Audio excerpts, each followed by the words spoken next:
Bentrovati, buongiorno telespettatori di Antenna 3, una nuova giornata tutta da raccontare. Non c'è più soltanto l'emergenza Covid, lo sappiamo bene tutti, ci sono tante emergenze, dall'economia al lavoro, c'è anche un'emergenza legalità, ne parleremo questa mattina con il comandante regionale della Guardia di Finanza, perché oggi, in questi giorni, si festeggiano i 246 anni del Corpo. Quali poi le notizie di giornata?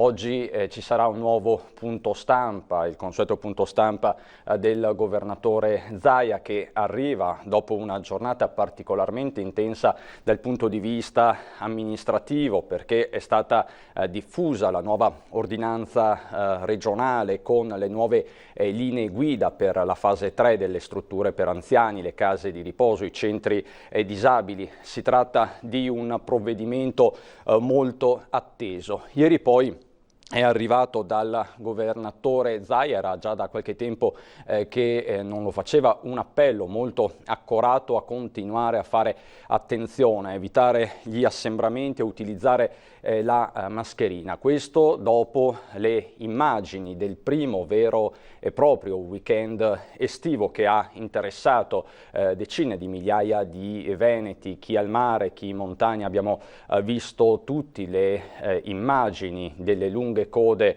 sull'A27 all'altezza di Vittorio Veneto, sulla Lemagna, ma anche verso il mare, Treviso Mare, sulla Romea. Da qui l'appello di Zaia: fate attenzione, continuate a fare attenzione, ci vuole prudenza, perché sì, è vero, i dati sono positivi, ma non sappiamo allo stato attuale quale sarà la curva epidemiologica da qui ai prossimi mesi. Non sappiamo ancora se ci sarà questa benedetta seconda ondata di coronavirus che tanto preoccupa ampi settori anche dell'economia.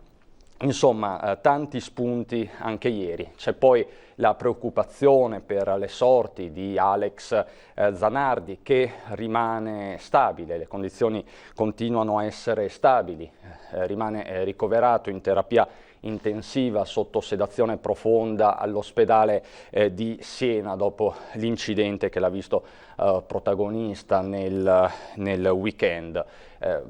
La comunità di Noventa Padovana, dove Alex Zanardi abita con la moglie, è ovviamente sotto shock e sta facendo il tifo per il suo campionissimo. In queste ore è arrivata anche un'altra notizia, c'è profondo cordoglio nel mondo imprenditoriale e non solo veneto, trevigiano, per la scomparsa alla bella età di 100 anni di Aldo Toniana. Aldo Toniana, ingegnere, noto imprenditore del settore della ceramica, lo possiamo vedere anche qui nelle immagini.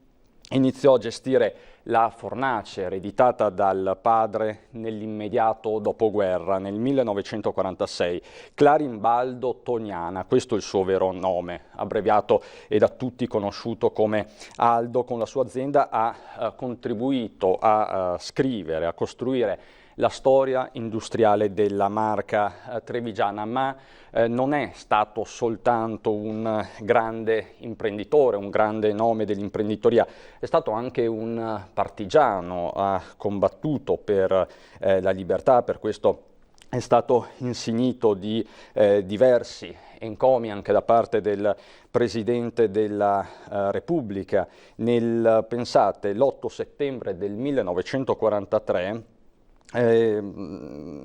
da sottotenente in licenza a casa si mise a capo della brigata partigiana Treviso e alla resa dei fascisti divenne comandante della piazza in città. Aldo Toniana è stato uno degli ultimi testimoni in grado di incarnare quei valori che portarono a pace, benessere, democrazia e soprattutto libertà. Questo è quanto scriveva qualche mese fa l'associazione Partigiani nell'augurare buon compleanno a Toniana, che appunto soffiò sull'unica candelina torcigliata alla cifra 100 all'inizio di marzo. Era in buona salute, era in condizioni anche molto buone e lucide. Insomma, profondo cordoglio per questa morte, per questa scomparsa. Se ne va un pezzo appunto di storia trevigiana in tutti i sensi. Fu anche un grande mecenate e un appassionato di sport. Portò nel 1985 il campionato mondiale di bici in città, quindi insomma un vero e proprio personaggio. Adesso ci colleghiamo per fare un po' il punto della situazione, ma partirei proprio da un commento proprio su questa morte, su questa scomparsa illustre. Siamo collegati con Cristian Ferrari, segretario generale della CGIL del Veneto. Buongiorno Ferrari.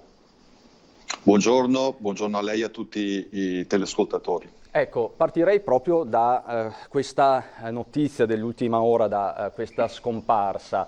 Aldo Toniana è stato uno dei grandi imprenditori veneti. Che cosa hanno rappresentato questi uomini per il Veneto, per il mondo dell'economia e del lavoro di questa regione? Beh, intanto mi lasci esprimere il cordoglio di tutta la CGIL Veneto per la scomparsa di Toniana e soprattutto anche le condoglianze in particolar modo alla famiglia.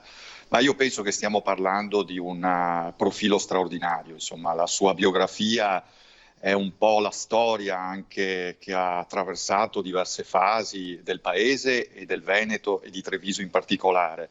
A me piace sottolineare, lo ricordava anche lei prima, l'impegno nella lotta di resistenza e di liberazione, cioè quell'antifascismo che ha unito tutte le forze democratiche e che ha permesso di liberare l'Italia, che ha permesso di ricostruire una democrazia. Noi molto spesso oggi, a distanza di tempo, diamo per scontato quelle che sono libertà, quelle che sono diritti, quelli che sono principi fondamentali che sono scolpiti nella Costituzione. Ecco, la nostra Costituzione, che ancora oggi è una importantissima, fondamentale base della nostra convivenza civile, la si deve ad una generazione di cui appunto anche Toniana faceva parte. E poi mi lasci sottolineare un altro aspetto che penso che parli direttamente all'oggi, alle difficoltà che abbiamo di fronte. Aldo Toniana faceva parte di una generazione che si è trovato un paese liberato ma in macerie. Ecco, nel giro di pochi anni, nel giro di un ventennio, quella generazione ha ricostruito materialmente l'Italia e l'ha proiettata fino ad essere la quarta potenza industriale del mondo. Ecco, io penso che oggi che abbiamo di fronte una situazione che è ovviamente diversa, ma con non meno macerie, magari non materiali, ma di altro tipo, siccome si parla di ricostruire l'Italia dopo questo trauma, questa crisi, questo impatto pesante che stiamo tutti, di cui siamo stati investiti in queste settimane, io penso che bisogna proprio ritornare a quello spirito e guardare a questi esempi. Senso civico, impegno anche politico con una visione generale e anche trasversale. Toniana è un imprenditore ed è naturalmente una nostra controparte, ma io penso che avremo bisogno di imprenditori di questo tipo e soprattutto di una visione che mette insieme un progetto per il paese. Non è il tempo ciascuno di guardare nel suo piccolo orticello, ma di impegnarsi. Mi faccia citare, mi permetta Kennedy, di non chiedere cosa può lo Stato fare per te, ma cosa puoi fare tu per ricostruire un paese, per ricostruire una prospettiva futura. Ecco, questa è una citazione senza dubbio importante e alta. E da qui, da questo doveroso ricordo, che comunque profuma di attualità, perché di ricostruzione stiamo parlando, arriviamo agli Stati Generali che si sono conclusi domenica sera a Villa Pamphili. C'è questo spirito di ricostruzione, che cosa ne pensa di questi 10 giorni di confronto? Sono serviti a qualcosa? Noi diamo un giudizio positivo su questi Stati Generali. È stato un momento di coinvolgimento di tutte le forze sociali, produttive e culturali del Paese, Il tema era progettare il futuro dell'Italia e un nuovo modello di sviluppo, ed è un tema che ci sta tutto. Noi non possiamo tornare a come eravamo prima o addirittura peggio, ma dobbiamo immaginare un'Italia diversa e migliore rispetto a quella che abbiamo lasciato prima del 21 di febbraio. È stato anche un messaggio di partecipazione e di inclusione. Abbiamo bisogno di una politica che non sia autoreferenziale e chiusa, ma che sia aperta al contributo del Paese, della società civile, dei soggetti di rappresentanza, e abbiamo bisogno soprattutto di un messaggio di sistema. Abbiamo di fronte delle difficoltà, dei problemi, una sfida enorme, e l'unico modo per affrontarla è quella di mettere insieme il più possibile un paese sulla base ovviamente di una visione, di una strategia. Quindi direi che questo è stato un primo tempo, questi 10 giorni che sono andati bene. Ora serve continuare, serve aprire il secondo tempo, che è il tempo della concretezza nel merito, nelle decisioni e nelle scelte che devono essere fatte, e della coerenza anche nel metodo, per cui noi ci aspettiamo che dopo questo primo giro complessivo seguano quello che abbiamo chiesto, dei tavoli specifici, tema per tema, settore per settore, obiettivo per obiettivo, in cui il governo si misura con le parti sociali e soprattutto in cui si decidono delle cose, ci si prende degli impegni che vincolano tutti quanti. Ieri Ferrari, nostro ospite, è stato il presidente di Confindustria Veneto, Enrico Carraro, più o meno a quest'ora, e il giudizio del mondo economico industriale è più negativo che positivo. Questa crisi da pandemia ha rimesso in moto una dialettica, se non addirittura una divisione fra ragioni dell'impresa e ragioni del sindacato, dell'occupazione, del lavoro? Direi che più che la crisi, che dovrebbe invece richiedere il contrario, uno sforzo di responsabilità nazionale e sociale, con una visione, ripeto, generale del Paese, è, diciamo così, la nuova stagione che si è aperta in Confindustria ad aver creato questa dialettica. Lo dico senza girarci tanto intorno. Non penso sia un grande contributo presentarsi in un consesso come quello in cui bisogna ridisegnare il Paese chiedendo sostanzialmente e battendo cassa, chiedendo provvedimenti che guardano semplicemente alla propria condizione del tutto legittima, ai propri interessi del tutto legittimi, ma oggi i propri interessi, compresi anche i nostri, noi rappresentiamo degli interessi, quelli dei lavoratori, vanno inseriti in un disegno più generale. Noi pensiamo che in questo momento l'esigenza sia quella di tenere insieme due dimensioni: l'emergenza economica e sociale, che è sempre più forte, e da questo punto di vista le richieste che abbiamo avanzato sono prolungare la moratoria del divieto dei licenziamenti fino alla fine dell'anno. Ricordiamo che scadono il 17 agosto e non possiamo permetterci una montagna di licenziamenti di massa nelle ultime settimane di agosto e di settembre, ma dobbiamo tenere e difendere l'occupazione e quindi anche la capacità produttiva delle imprese il più possibile, in attesa di agganciare una ripresa che non verrà evidentemente quest'estate. La copertura di tutti gli ammortizzatori sociali, perché dobbiamo sostenere il reddito soprattutto dei soggetti più deboli, dei soggetti più esposti. Serve innanzitutto garantire questo. E poi abbiamo anche posto un altro tema che è, direi, particolarmente urgente, che è il tema della riapertura della scuola in presenza e in sicurezza il 14 di settembre. Oltre a questo, evidentemente, bisogna tenere anche uno sguardo più alto, e quindi qui il progetto di prospettiva per cambiare e innovare il Paese utilizzando tutte le risorse. Noi siamo di fronte a un'occasione da questo punto di vista irripetibile, unica, è finita l'austerità, abbiamo margini per quanto a debito per investire nel Paese, dobbiamo farlo, ripeto, con una visione, una strategia, e non rispondendo a singoli e parziali interessi o magari a pioggia, come qualche provvedimento fiscale che in qualche modo è stato già assunto anche nel corso dell'ultimo decreto sviluppo. Serve da questo punto di vista davvero una strategia più complessiva.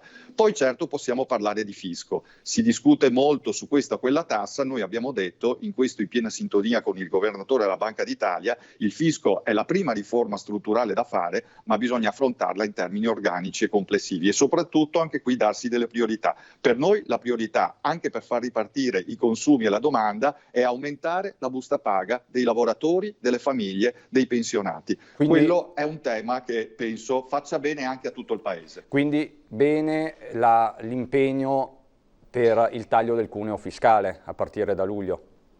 Sì, ricordo che tra l'altro a luglio entrerà in vigore il primo taglio del cuneo fiscale che noi avevamo rivendicato e ottenuto dal governo nella scorsa manovra finanziaria, 100 euro nette in media in più nelle buste paga dei lavoratori, o bisogna andare avanti, perché quello è un tema di equità, è un tema di progressività. Noi dobbiamo ripristinare un equilibrio di giustizia sociale in un fisco che pesa moltissimo soltanto in una parte del Paese e dobbiamo, se mi permettete, spostare il carico fiscale sempre più verso grandi patrimoni e rendite finanziarie e alleggerirlo sul piano del lavoro e delle attività produttive vere e proprie. Questo penso sia un modo e un approccio utile, non solo, ripeto, per una questione di giustizia sociale, ma perché è anche il modo migliore per rilanciare anche l'economia del Paese. E Ferrari, posso chiederle di rimanere qualche minuto collegato perché vorrei con lei concentrarmi sugli ammortizzatori sociali in particolare.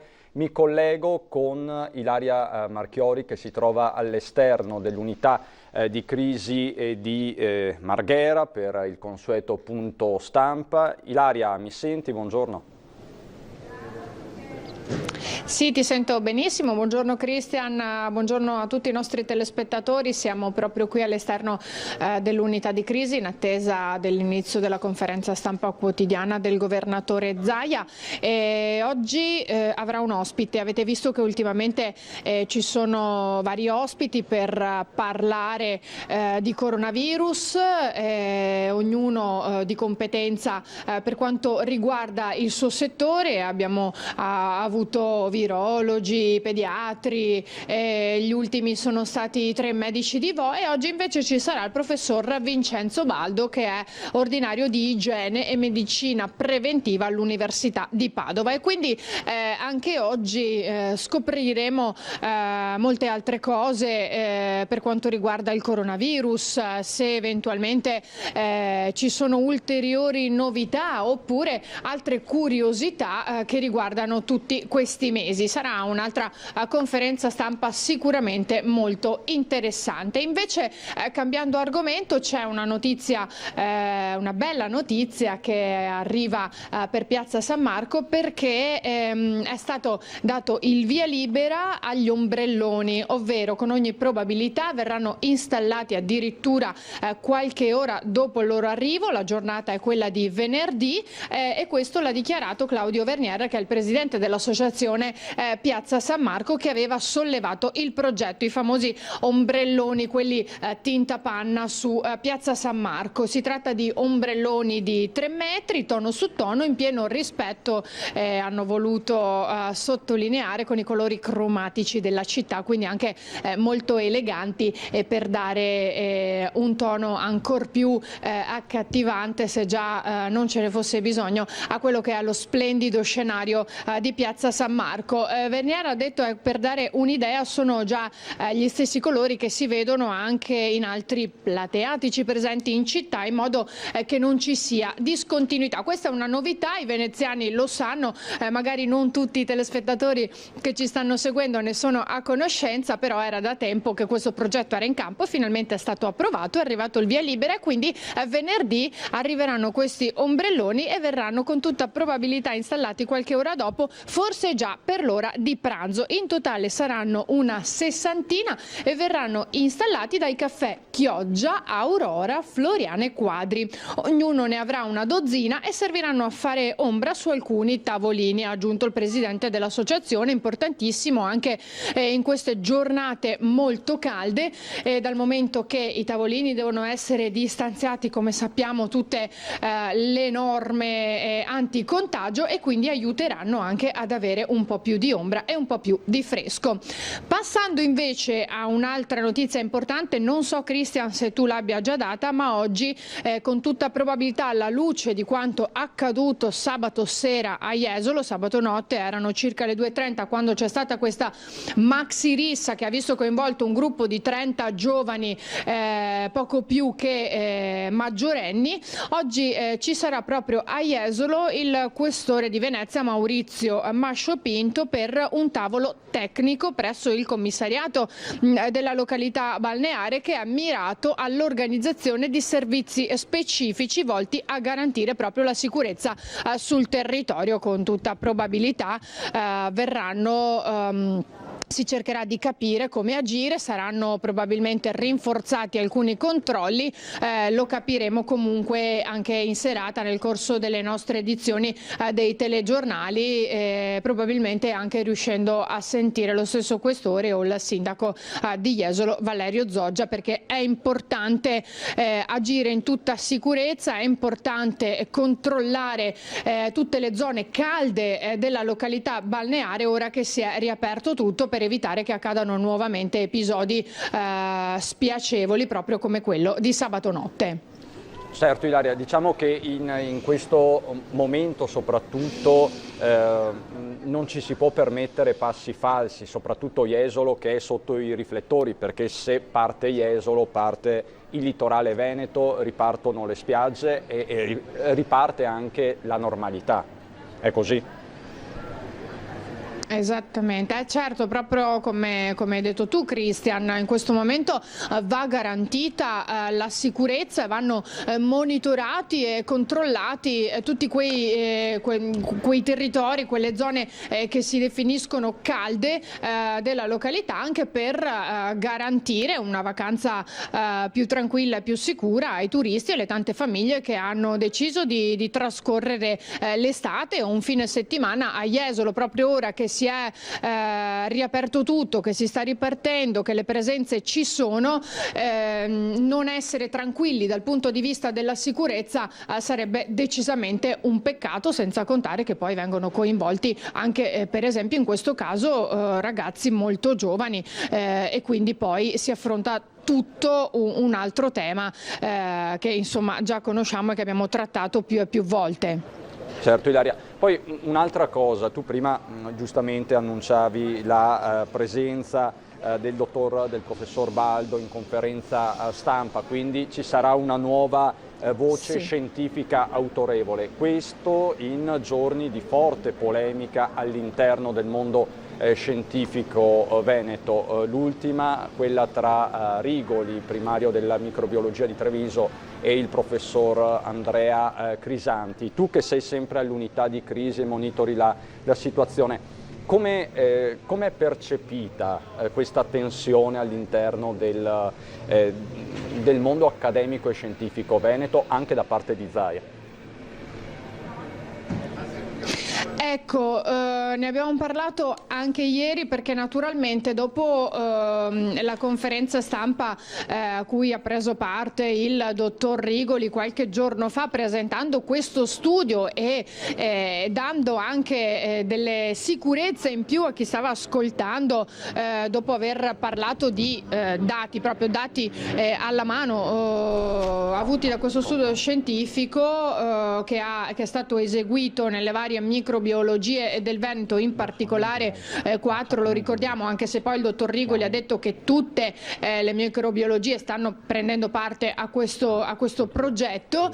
Proprio ieri abbiamo chiesto al governatore nuovamente che cosa ne pensasse, perché un po' quanto dichiarato dal dottor Rigoli andava in qualche modo in contrasto con quanto dichiarato invece precedentemente dal professor Crisanti. Invece poi all'indomani delle dichiarazioni del dottor Rigoli, il professor Crisanti aveva a sua volta dichiarato che non aveva ancora visionato i dati e lo studio del professor Rigoli e che quindi si asteneva da qualsiasi commento. Così ha fatto anche il presidente Zaia, diciamo non prendendo né una posizione né l'altra, perché sono comunque due figure che stanno collaborando con la regione e che hanno dato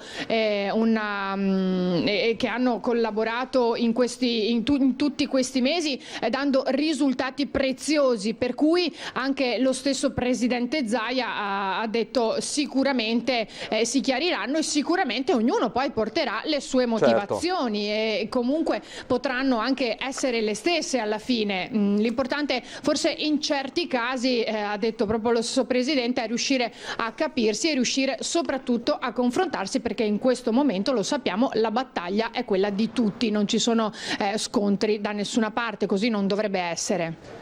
Certo Ilaria, diciamo che poi Zaia ha citato anche Aristotele e la verifica empirica. Noi non siamo scienziati e quindi ci affidiamo a chi ne sa di più, insomma questo è il principio. Ilaria, ti ringrazio, noi ci aggiorniamo più tardi. Esatto. Grazie a te e a Sandro Ponchio. Grazie, buon lavoro. Grazie a voi, buon lavoro. Era Ilaria Marchiori, abbiamo fatto un po' il punto della situazione sulle novità di giornata e un po' la sintesi di quello che è avvenuto nelle scorse ore. Ritorno dal mio ospite e lo ringrazio per la pazienza, ma i temi del lavoro sono cruciali, sono strategici. Ferrari, quindi il segretario generale della CGIL del Veneto, ritorno da lei. Abbiamo titolato questa prima parte di diretta, lo vede, il lavoro che non c'è, sarà un autunno nero? Questa è la domanda. Sarà un autunno nero, Ferrari? Beh, direi che intanto c'è stata una primavera e un'estate nera. Noi stiamo vivendo un crollo della produzione, un crollo del PIL, della domanda interna che non avevamo mai visto dai tempi della Seconda Guerra Mondiale. Questa è la dimensione della gravità della situazione. Lo sapevamo, non lo scopriamo oggi, sappiamo anche quanto sarà difficile risalire la china e proprio per questo, di fronte ad una situazione straordinaria, servono risposte straordinarie e altrettanto radicali. Questo è il punto di fondo. Non è che il fatto che ci sarà un rischio per i posti di lavoro è evidente in questa crisi qui. Noi oggi, intanto, lo ribadisco e lo ripeto perché per noi è fondamentale, siamo riusciti ad attutire il colpo attraverso misure come gli ammortizzatori sociali. Dobbiamo fare di tutto per proteggere, tenere in piedi, io lo dico anche artificialmente, l'occupazione e la nostra capacità produttiva. Perché se perdiamo sangue, se scatta l'emorragia oggi, noi quel sangue non lo recupereremo più. Dobbiamo tenere, proteggere i lavoratori e sostenere le imprese e nel frattempo lavorare per misure, a partire da quelle economiche, da quelle sul piano degli investimenti, che riattivino quanto prima la nostra economia, sapendo che purtroppo la situazione è grave non solo per l'Italia, perché questa non è una crisi italiana, è una crisi mondiale. C'è un congelamento complessivo dell'economia anche internazionale. Pensi al Veneto. Noi negli ultimi 10 anni ci siamo fatti trainare da due settori fondamentali che erano il turismo e l'export. Ecco, questo coronavirus, per le sue caratteristiche particolari, ha colpito, non dico a morte, ma in maniera molto grave esattamente questi due settori. Dobbiamo in qualche modo tentare di proteggere questi due settori, l'occupazione, il sistema delle imprese e nel frattempo, ripeto, ripensare anche un modello di sviluppo che non potrà più reggersi, come è stato fatto negli ultimi 10 anni, su questi due motori. Vale anche per il Veneto e da questo punto di vista, lo ripeto, il ruolo pubblico, il ruolo degli investimenti pubblici, il ruolo delle risorse pubbliche è fondamentale. Ma e quindi, Ferrari, mi viene da dire, opere pubbliche, infrastrutture? Assolutamente sì. Capisco la discussione su questa o quella tassa, eccetera, eccetera. Personalmente ritengo prioritario e molto più efficace anche sul piano dello stimolo al PIL gli investimenti pubblici. Avremo soltanto l'imbarazzo della scelta. Ci sono tanti bisogni, tanti limiti, tanti ritardi in questo paese e anche nella nostra regione. Infrastrutture materiali, infrastrutture immateriali, banda larga in ogni quartiere, in ogni rione, in ogni comune, dappertutto. L'abbiamo capito in questi mesi quanto importante sia non solo per le imprese, ma anche per i cittadini, anche per le persone in carne ed ossa, avere la possibilità di accesso a questa risorsa fondamentale ed è anche quello uno stimolo per rinnovare e far fare quel salto di qualità tecnologica anche alla nostra regione e al paese. E poi io aggiungo anche non solo infrastrutture materiali, le strade, le opere, la messa in sicurezza, l'edilizia pubblica e scolastica, anche quello è un motore per far ripartire e sostenere l'economia del territorio, ma io aggiungo anche le infrastrutture sociali, la sanità, la formazione, la ricerca, l'università, la scuola non sono soltanto un'architettura fondamentale di diritti sociali e di cittadinanza, e abbiamo imparato in queste settimane quanto siano centrali e indispensabili, ma sono anche una leva per creare lavoro di qualità, per attivare filiere produttive industriali, in una parola per rimettere in moto anche la nostra economia. Io penso che questa sia la grande priorità per l'Italia e sia anche la grande priorità per il Veneto. Abbiamo, ripeto, l'occasione di risorse a livello europeo, ma anche a livello italiano. Si parla già di un altro decreto che allargherà l'asticella dell'indebitamento, dobbiamo capitalizzarla al meglio e io non vedo altro obiettivo e altro strumento migliore che non sia proprio quello di un piano straordinario di investimenti per cambiare e innovare il Veneto e il Paese. Ferrari, la ringrazio, esaustivo come sempre. Noi ovviamente sulle tematiche del lavoro ci aggiorniamo con tutti i vostri delegati, con il mondo del sindacato in genere, perché le questioni sul tavolo sono davvero tante, riguardano le singole imprese e riguardano il sistema di cui lei ha parlato, un sistema che comunque deve reinventarsi per davvero e diversificarsi anche per certi versi. La ringrazio, grazie a Cristian Ferrari, segretario generale della CGIL del Veneto. Grazie, buon lavoro. Grazie e buon lavoro a voi. Ecco, per noi adesso c'è un breve momento di pubblicità, ci rivediamo subito dopo per parlare di legalità.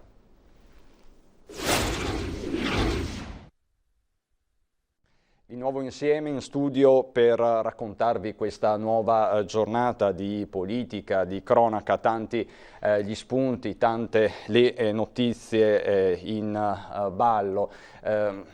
C'è ovviamente la conferenza stampa di Zaia che vi trasmetteremo fra 20 minuti, ci sarà il professor Baldo, nuove testimonianze su quello che è stata l'emergenza coronavirus e quelle che sono le prospettive per la curva epidemiologica per l'estate e l'autunno, quindi il fronte amministrativo, sanitario aperto, c'è poi il fronte politico con le forze di centrodestra, ve lo abbiamo raccontato ieri sera, che convergono a livello nazionale su Luca Zaia e sulla riconferma quindi al governatore uscente del Veneto, così come su Toti per quanto concerne la regione Liguria. Poi c'è la notizia con cui abbiamo aperto questa mattina la nostra diretta, ovvero la morte di Aldo Toniana, uno degli imprenditori simbolo del Veneto e della Marca, che se n'è andato alla bella età di 100 anni, una vita piena, perché Toniana non è stato solo un grande imprenditore nella ceramica, ma è stato anche un personaggio che ha investito molto nella cultura, nello sport.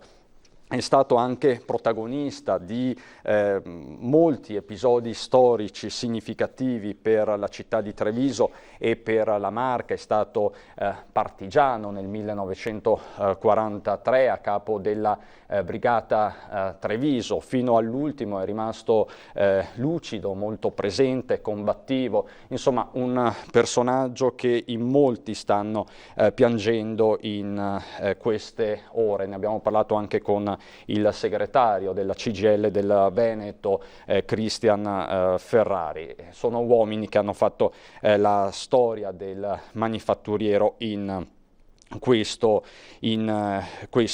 territorio. Ne dà conto adesso anche l'ANSA nazionale, batte la notizia proprio in questi minuti. Poi, ecco, tanto per fare una carrellata di ultimore, è arrivato all'Istituto Oncologico del Veneto un nuovo mammografo digitale dotato di tomosintesi e modulo per la mammografia con mezzo di contrasto per un valore di oltre 583.000 euro per l'esattezza. È stato acquistato mediante gara regionale gestita da azienda Zero. Probabilmente su questo ne darà comunicazione lo stesso Zaia fra 20 minuti, quando appunto ci collegheremo con l'unità di crisi di Marghera. In queste ore, però, in questi giorni, si festeggia un altro importante traguardo, quello dei 246 anni della Guardia di Finanza nel nostro Paese, un corpo che tutti noi conosciamo e che è stato impegnato in questi mesi di emergenza infinita, perché comunque non è ancora del tutto finita, anzi ci sono delle ripercussioni economiche notevoli. Fiamme Gialle che sono sempre state sul territorio e hanno lavorato per il territorio. Per fare il punto di questa imponente attività, proprio nel giorno in cui il corpo regionale ha festeggiato il suo compleanno, siamo collegati via Skype con il generale Giovanni Mainolfi, comandante della Guardia di Finanza del Veneto. Buongiorno comandante. Buongiorno a lei, dottore, buongiorno e buongiorno a tutti i telespettatori. Che festa è stata quella di questa mattina, generale? È stata una festa in sottotono per la contingente pandemia, ma dal punto di vista valoristico è stata una festa straordinaria, estremamente intensa e partecipata. Abbiamo reso omaggio ai nostri caduti e abbiamo fatto il punto della situazione virtuale con i nostri comandanti. Gli ultimi 3 mesi sono stati estremamente intensi per la Guardia di Finanza del Veneto. Non ci siamo risparmiati un attimo. Abbiamo impiegato circa 18.000 giornate uomo per assicurare tutta l'attività di servizio che si è resa necessaria svolgere durante il periodo del lockdown. Abbiamo impiegato oltre 7.000 giornate di mezzi terrestri, 759 missioni aeree e navali. Insomma, è stato un impegno straordinario. Abbiamo svolto circa 8.000 controlli per assicurare il rispetto delle direttive della Presidenza del Consiglio e delle direttive regionali. Di questi 8.000 controlli hanno prodotto purtroppo anche circa 1.400 violazioni, la più parte violazioni amministrative, ma c'è stato un consistente numero anche di denunce penali, ben 360.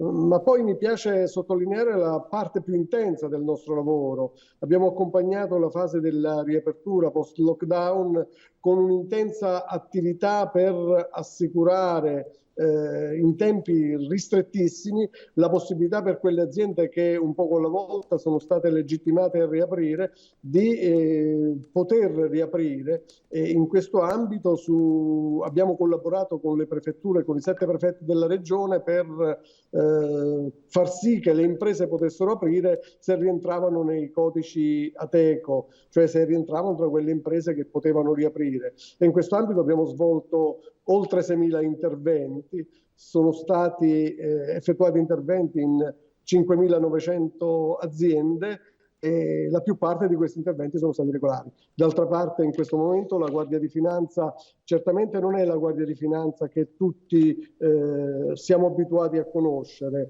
La graduale, il progressivo contrazione della nostra attività operativa per effetto del lockdown ci ha portato a ridimensionare la nostra attività di contrasto all'evasione, e che un poco alla volta, a mano che l'economia riprenderà, potrà ritornare ad essere quello che in un certo senso è stato. Ma il nostro core business in questa fase è stato quello di salvaguardare l'economia legale da quei soggetti che illecitamente con ogni mezzo hanno tentato di approfittare della situazione. Noi siamo polizia economico-finanziaria il decreto legislativo 68 del 2001 fa della Guardia di Finanza il presidio fondamentale del Paese e nell'ambito della tutela economica. Ecco, noi in questo periodo abbiamo messo da parte la proiezione di contrasto all'evasione fiscale, salvo che per quelle ipotesi smaccatamente criminali, perché la criminalità evidentemente non si è riposata, non ha rispettato le misure di lockdown, e ci siamo concentrati sulla tutela dell'economia legale. E quello che è venuto fuori è un quadro assolutamente interessante, che dimostra come la riconversione delle risorse che abbiamo fatto in tempi rapidissimi sia stata assolutamente proficua. Per esempio, quello che è uno dei reati che in questo periodo sentiamo e leggiamo sui quotidiani più spesso, il reato di usura, è purtroppo una piaga che abbiamo potuto riscontrare intensamente anche qui nel Veneto. Non sarà inutile ricordare che ci sono state in questi periodi proposte di sequestri alle autorità giudiziarie per oltre 43 milioni di euro nei confronti di 10 soggetti che erano dediti ad attività usuraie su larga scala. La riflessione che viene spontanea è che quello di cui si parla, cioè il rischio di infiltrazione della criminalità economica e organizzata in un periodo di pandemia e di post-pandemia, per effetto della crisi economica che sta mordendo l'economia e che, ohimè, dalle previsioni, dagli scenari programmati, morderà sempre più, almeno fino a tutto il 2020, ci evidenzia come questo aspetto è quanto mai vivo. Quindi concretamente non è poi una favola quello di cui si racconta il rischio di infiltrazione. Ricordo ancora che oltre ai 43 milioni di proposte di sequestri per fatti di usura, la Guardia di Finanza in questo periodo ha proposto sempre all'autorità giudiziaria oltre 80 milioni di beni da sequestrare per essere connessi a fatto di riciclaggio e di autoriciclaggio. In effetti questo è un dato assolutamente noto a chi fa il nostro mestiere. L'ipotesi che nella fase di post-emergenza ci sia un elevato rischio di infiltrazione della criminalità organizzata è assolutamente vivo, e questo fenomeno si manifesta in due ambiti, e noi questo lo stiamo riscontrando, lo abbiamo riscontrato in questi poco più di 90 giorni di pandemia. Il subentro anche occulto nella gestione di aziende che si trovano in difficoltà finanziarie e dunque sono più vulnerabili, avvalendosi dell'area grigia di faccendieri, di facilitatori, di professionisti giuridico-contabili, e poi l'acquisizione di immobili. Prego. Mi scusi, questo generale è un punto saliente, ne abbiamo parlato poi anche ieri io e lei, e so che la situazione è particolarmente delicata.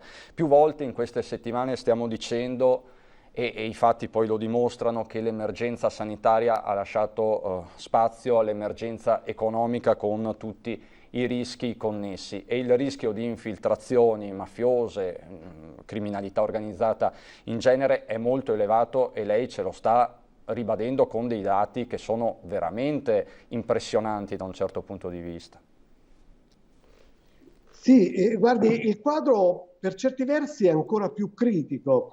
Se pensiamo che nel periodo di chiusura noi abbiamo capito immediatamente che la Guardia di Finanza doveva riconvertirsi in questa fase, abbandonare, come ho detto poc'anzi, la tradizionale mission che è quella di contrasto all'evasione fiscale, circoscrivendola solo a quei fenomeni criminali particolarmente gravi, particolarmente perniciosi per l'economia, e concentrarci a tutela dell'economia legale.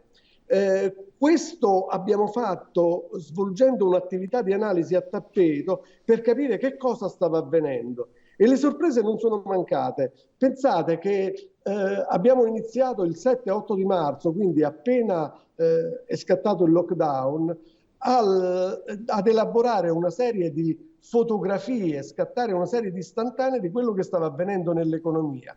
E mentre tutti eravamo chiusi in casa, ci sono stati molti soggetti che hanno pensato bene a riorganizzarsi per il futuro. Questi soggetti, mi auguro, siano tutti imprenditori desiderosi di contribuire alla rinascita del paese, ma ohimè qualche dubbio mi viene, perlomeno nei confronti di alcuni che già sono stati colti in fallo. Pensate che nei 90 giorni, dal 5 di marzo al 5 di giugno, sono state costituite nel Veneto oltre 4.000 ditte individuali e oltre 1.000 società.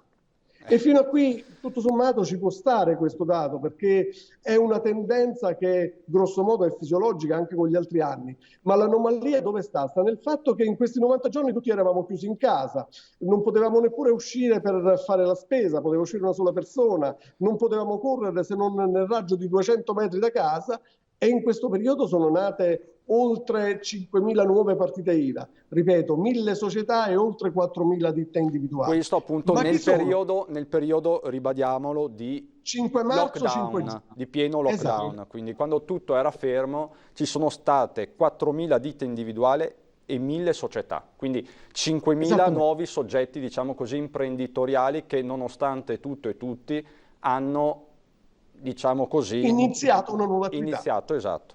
Ed è un dato paradossale. Perlomeno hanno predisposto una nuova attività. E allora che cosa abbiamo fatto noi? Quale polizia economica, perché la nostra missione è quella di tutela della legalità economica, siamo andati a vedere chi sono questi nuovi protagonisti, questi nuovi imprenditori che si affacciano sulla scena. E ne abbiamo trovati alcune centinaia, perlomeno circa 300 tra i 6.000, che sono soggetti che hanno dei precedenti specifici per reati fallimentari, per riciclaggio, per usura, per estorsione, per bancarotta. Bene, evidentemente questi non sono degli stinchi di santo, evidentemente, dico con tutta la prudenza del caso, naturalmente con un pizzico di ironia anche, sono soggetti che evidentemente si stanno predisponendo, si sono apparecchiati una tavola per partecipare a un banchetto, che sarà il banchetto delle risorse che lo Stato metterà a disposizione. E quindi da questa analisi ne è derivata un'ulteriore conseguenza. Siamo andati a fotografare quasi con degli scatti personalizzati questi soggetti che avevano dei reati specifici, e anche qui le sorprese non sono mancate. Abbiamo individuato dei truffatori seriali, dei bancarottieri seriali, dei riciclatori seriali, cioè vecchie conoscenze già della Guardia di Finanza. Quindi, qual è stata la straordinaria intuizione che abbiamo avuto? Questo me lo consenta, è un piccolo vezzo. Abbiamo pensato a che cosa poteva succedere. Siamo stati immaginifici, come qualcuno ha detto, però questa immaginificità si è tradotta in concretezza, e quando ho capito come stavano le cose ho messo attorno a un tavolo virtuale Confindustria, con tutte le unioni industriali, con le 4 unioni industriali del Veneto, Confcommercio, Confesercenti, Confartigianato, Confagricoltura, e già dal 28 di aprile, quindi quando eravamo all'apice del lockdown, ci siamo riuniti con i rappresentanti, con i vertici di queste associazioni per lanciare l'allarme. Signori, non è ipotesi, non è teoria, qui abbiamo una concretezza rispetto alla quale voi come associazioni di categoria ci dovete dare conforto e ci dovete dare riscontro, e dovete come dire, collaborare con noi affinché creiamo un cordone impermeabile intorno al sistema economico veneto, che è un fiore all'occhiello certamente della regione, ma per tutto il paese. E devo dire che in questo ambito le associazioni hanno risposto in maniera straordinaria. Forse ero stato pessimista, avevo scommesso, dovevo pagare qualche caffè ai miei collaboratori, avrei scommesso che qualcuno non avrebbe partecipato. Invece devo dire, e lo dico con grande piacere, i vertici di Confindustria, i vertici delle unioni industriali, i vertici delle associazioni di categoria hanno partecipato con entusiasmo a questi incontri, e i risultati che stiamo avendo forse li pubblicizzeremo il prossimo anno. Diciamo che lei ha lanciato, la Guardia di Finanza del Veneto ha lanciato un vero e proprio appello alla responsabilità condivisa, perché di fronte a un fenomeno così articolato, di fronte a un'emergenza così profonda, è chiaro che serve, al di là delle facili parole, fare rete, ma farla per davvero. Esattamente, in questo momento più che mai nessuno può fare da solo. La Guardia di Finanza è, come sempre stato, vuole essere ancora di più in questo momento una risorsa per il Paese. Ricordiamoci una cosa, che se non alimentiamo adesso con correttezza il ciclo economico, ci troveremo con un ciclo economico inquinato, e il nuovo ciclo economico che nascerà dal post-emergenza potrebbe essere un ciclo economico viziato. E guardate che la criminalità economica non investe per fare beneficenza al Paese, la criminalità economica investe per fare i propri affari, tutelare i propri interessi. Noi dobbiamo blindare il sistema economico, perché laddove non lo facciamo inoculiamo nel sistema economico imprenditori senza scrupoli, e secondo il vecchio adagio per cui la moneta cattiva scaccia quella buona, noi rischiamo di trovarci con un sistema economico fortemente inquinato che renderà ancora più difficile la ripresa. In certi settori poi quello che sto dicendo è addirittura scolastico, penso al settore turistico, al settore alberghiero, al settore della ristorazione, al settore dei viaggi. Sono settori questi che stanno soffrendo la fame in maniera straordinaria. Alcuni non hanno ancora aperto. Che cosa succederà, mi chiedo, a settembre? Questa gente avrà bisogno di risorse. Le risorse purtroppo tardano ad arrivare perché evidentemente non ci sono. E allora o si fa sistema tutti assieme e ci si salva tutti, o altrimenti non c'è spazio per nessuno. Qui siamo tutti su un Titanic, vorrei far passare questo messaggio.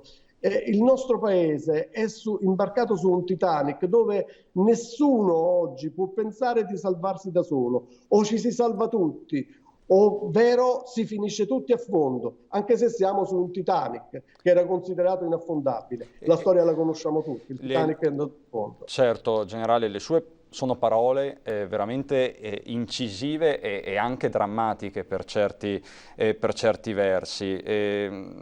Possiamo dire in conclusione che oggi più che mai serve ripristinare la legalità e garantire la legalità a tutti i livelli.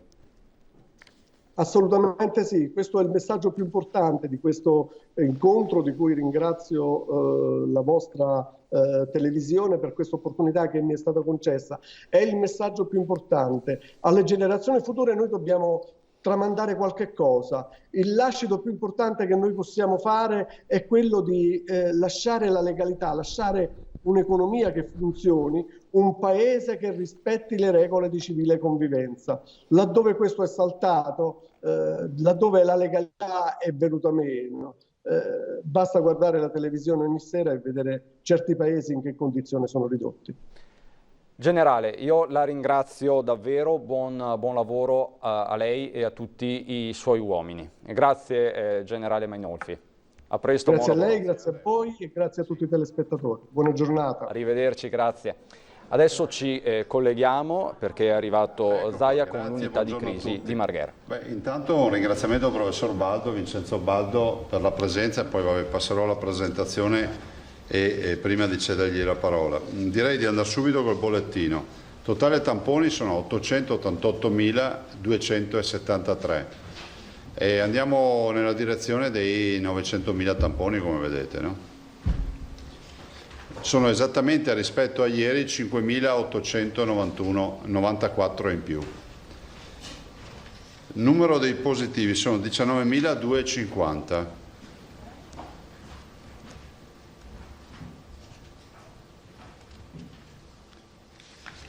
Persone in isolamento 758, meno 75.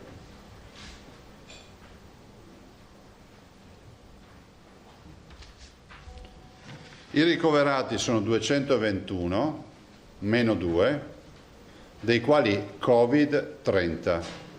Dei 221, 30 solo sono Covid. Terapia intensiva cala ancora, siamo arrivati a 11, dei quali 1 Covid.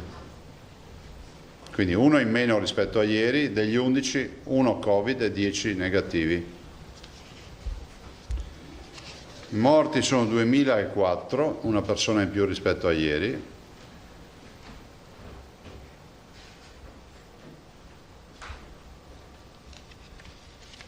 1425 in ospedale dei 2004.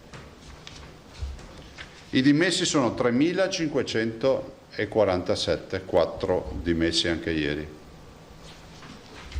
I nati sono 98.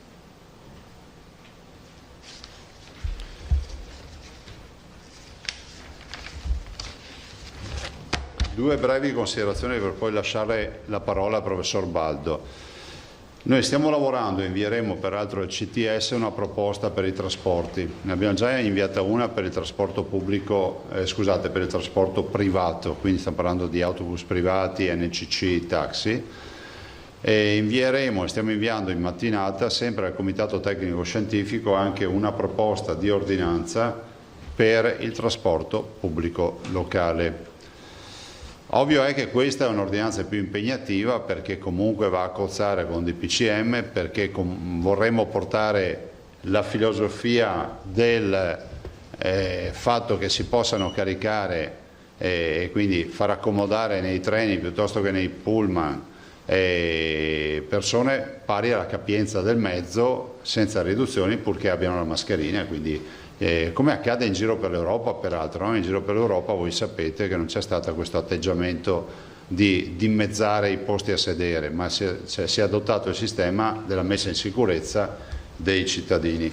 Del resto è anche vero che in un'auto, ovviamente in maniera rispettosa della capienza, delle persone non congiunte, quindi non conviventi, e che quindi non vivono assieme, possono tranquillamente fare un viaggio assieme, che sia un'auto da 5 persone piuttosto che un van eccetera, purché abbiano la mascherina. Allora non si capisce per quale motivo in auto degli estranei possono circolare assieme, restare all'interno dello stesso abitacolo con la mascherina, e in un autobus e in un treno no. Quindi la filosofia di questa richiesta che facciamo al Comitato Tecnico Scientifico va in questa direzione. E rispetto agli assembramenti continuo a dire che il virus c'è, se poi sono pezzi di virus o virus ancora con alta virulenza, ce lo diranno i laboratori, ce lo diranno gli scienziati. Avete visto che dalla sperimentazione presentata dal dottor Rigoli su 60.000 tamponi presi in esame, 270 se non ricordo male erano quelli positivi del 1° di giugno.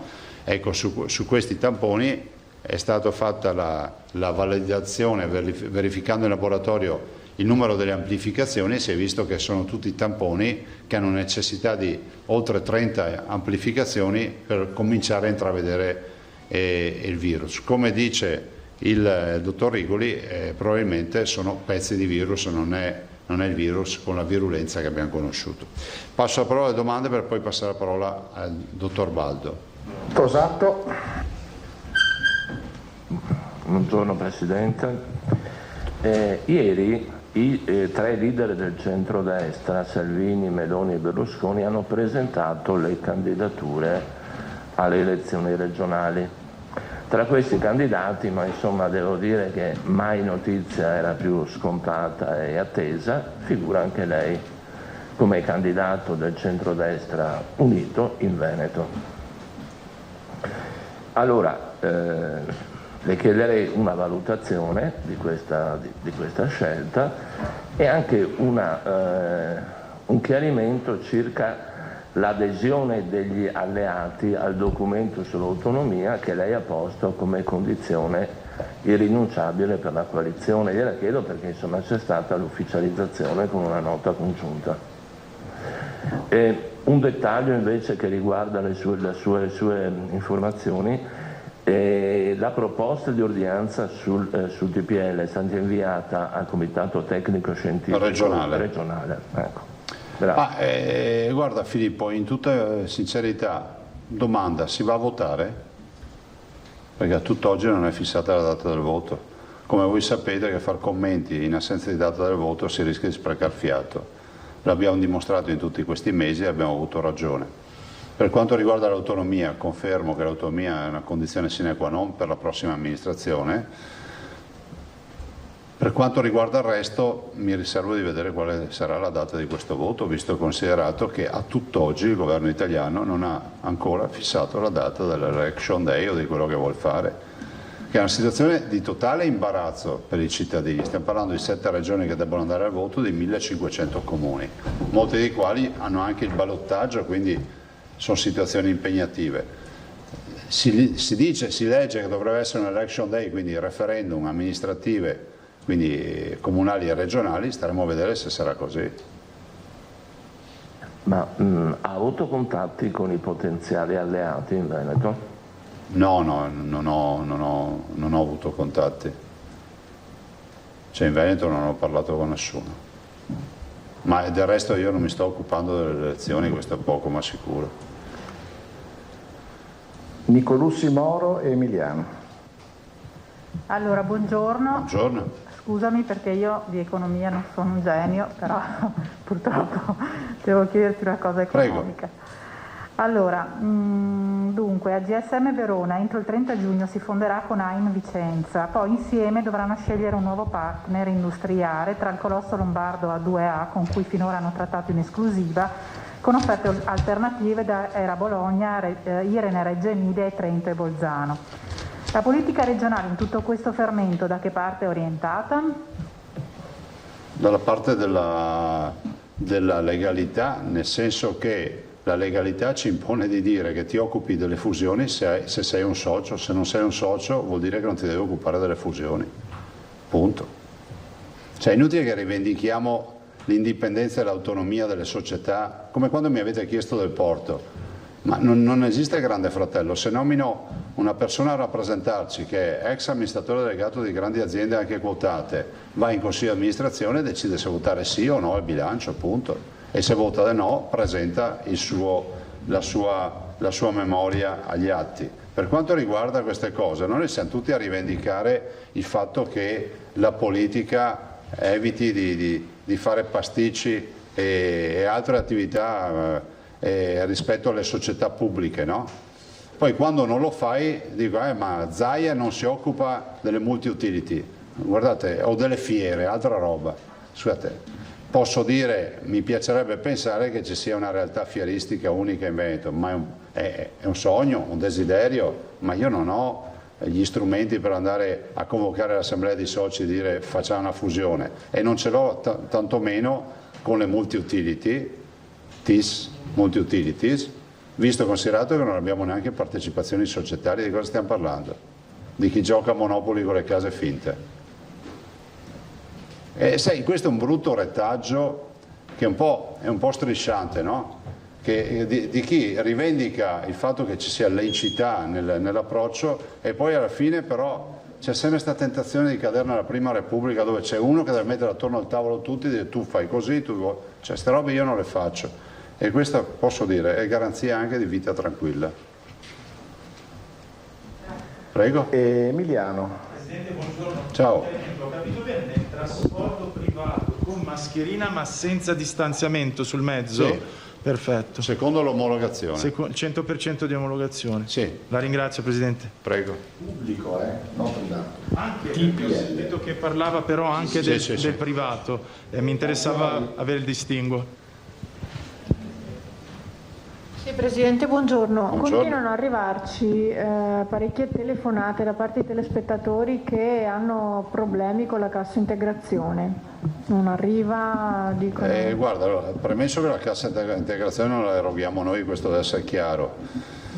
Noi tutte le pratiche per la parte che compete alla Regione, per la parte istruttoria, le abbiamo fatte in tempi record, cioè ci è riconosciuto a livello nazionale. INPS regionale ha fatto altrettanto. Bisognerebbe capire, visto che siamo la regione più virtuosa, non voglio neanche pensare a cosa ci sia in giro rispetto alle altre, per la cassa integrazione capire chi chiama, che ente ha come riferimento erogatore, perché ad esempio sulla Solimare, ne cito una che riguarda i portuali, si sta sbloccando con non poca fatica la partita. So che forse la metà hanno già avuto la cassa integrazione, so che è intervenuto anche il dottor Pone dell'INPS presso l'INPS nazionale sempre per la partita Solimare, però capite che poi ci sono le realtà di riferimento, quindi se voi avete le realtà di riferimento facciamo una verifica e capiamo se è nel filone di queste regionali oppure se hanno degli interlocutori. Penso quelli della ristorazione che ci hanno contattato più volte, hanno difficoltà, però anche lì è un altro canale. Va bene, grazie. Grazie. Marta. Presidente, pochi minuti fa in Consiglio regionale, buongiorno, in Consiglio regionale è stata data comunicazione che la commissione d'inchiesta sulle case di riposo, che era stata votata all'unanimità e lei stesso aveva detto di essere d'accordo, a patto che non fosse un'ingerenza con l'attività della magistratura, ma che comunque un punto sulla situazione, i morti e quant'altro nelle nostre case di riposo andava fatta, non è stata neanche ancora istituita perché ci sono 4, 5, forse 6 gruppi consigliari, tra cui i suoi, che non hanno presentato i nominativi. Avete cambiato idea oppure è solo una cosa burocratica? No, assolutamente no. Assolutamente no, ma i proponenti della Commissione hanno presentato i nominativi. I proponenti della Commissione, ogni gruppo deve presentare i nominativi. Sì, ma chi l'ha proposta alla Commissione ha presentato i nominativi? A me risulta di sì, tant'è che hanno chiesto al Presidente Ciambetti come mai non è stata ancora costituita. No, non te lo so dire, possiamo chiedere per favore. Grazie. Bene. Cioè tu stai dicendo che i proponenti della Commissione hanno presentato il loro nominativo? Io sto dicendo che il proponente della Commissione, che è Piero Ruzzante, che aveva presentato la PDA, che poi è stata approvata all'unanimità, ha chiesto in Consiglio regionale: Presidente, domani scadono i termini per costituire come questa commissione. Non è che poi scadono i termini e basta. Il Presidente Ciambetti ha risposto: non abbiamo ancora i nominativi di alcuni gruppi consigliari. Da una prima verifica fatta sarebbero principalmente i gruppi della maggioranza a non avere ancora presentato i nominativi. Cioè vuol dire che il PD ha presentato i nominativi? Questo non lo so. Proviamo a sentire da Ciambetti chi ha presentato i nominativi, chi non li ha presentati e quali sono i termini di scadenza, ma non ne so nulla di sta roba. Okay. Grazie. Giacomuzzo e Teodato. E voglio ricordare che rispetto alla Commissione, siccome il Presidente della Commissione deve essere espressione dell'opposizione, è fatto dall'opposizione che dicano, che si mettano d'accordo, cioè se mancano i due, non so, uno, due, quello che è del gruppo di maggioranza, sentiremo, capiremo perché non è ancora stato nominato, però a me risulta che ancora non ci sia neanche il Presidente espresso dall'opposizione, da quello che mi hanno detto. Lo dico perché è giusto essere chiari, a noi va benissimo che ci sia la Commissione, non c'è nessun ostruzionismo, ci mancherebbe, ma vorrei ricordare a tutti i cittadini che la Commissione di indagine, di inchiesta, non so come si chiami, sulle case di riposo, prevede che il Presidente sia espressione dell'opposizione regionale. Quindi non lo dico a te, ma lo dico in generale, che poi non sia colpa nostra se l'opposizione non si mette d'accordo per un Presidente. Ma a noi va bene tutto. Partano, facciano tutte le audizioni. Guarda, fra l'altro la Lega ha presentato la lista di persone da audire, no? Tu lo sai, quindi c'è una bella lista. Filippo. Sì, ci sono due iniziative, due studi, due ricerche che sono stati presentati proprio in questa sede con tutta l'attenzione del caso, di cui si è persa traccia, ovvero l'indagine genetica condotta dai professori Plebani e Lippi, quella che era rivolta a definire la cinetica del virus, di cui non abbiamo più saputo nulla, e poi la indagine sierologica, la seconda indagine sierologica completa condotta dal professor Crisanti a Vo.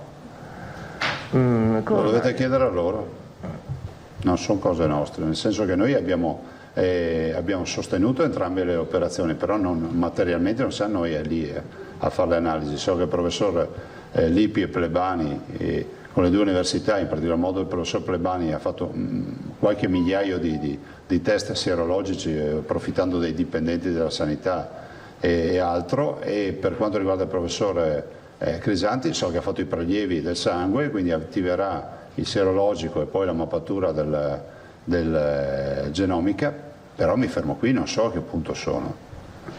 O meglio, il professor Plebani diceva che aspettava il via libera della regione per comunicare l'esito Ma a me risulta che il via libera ce l'abbia, sai i risultati, non c'è problema.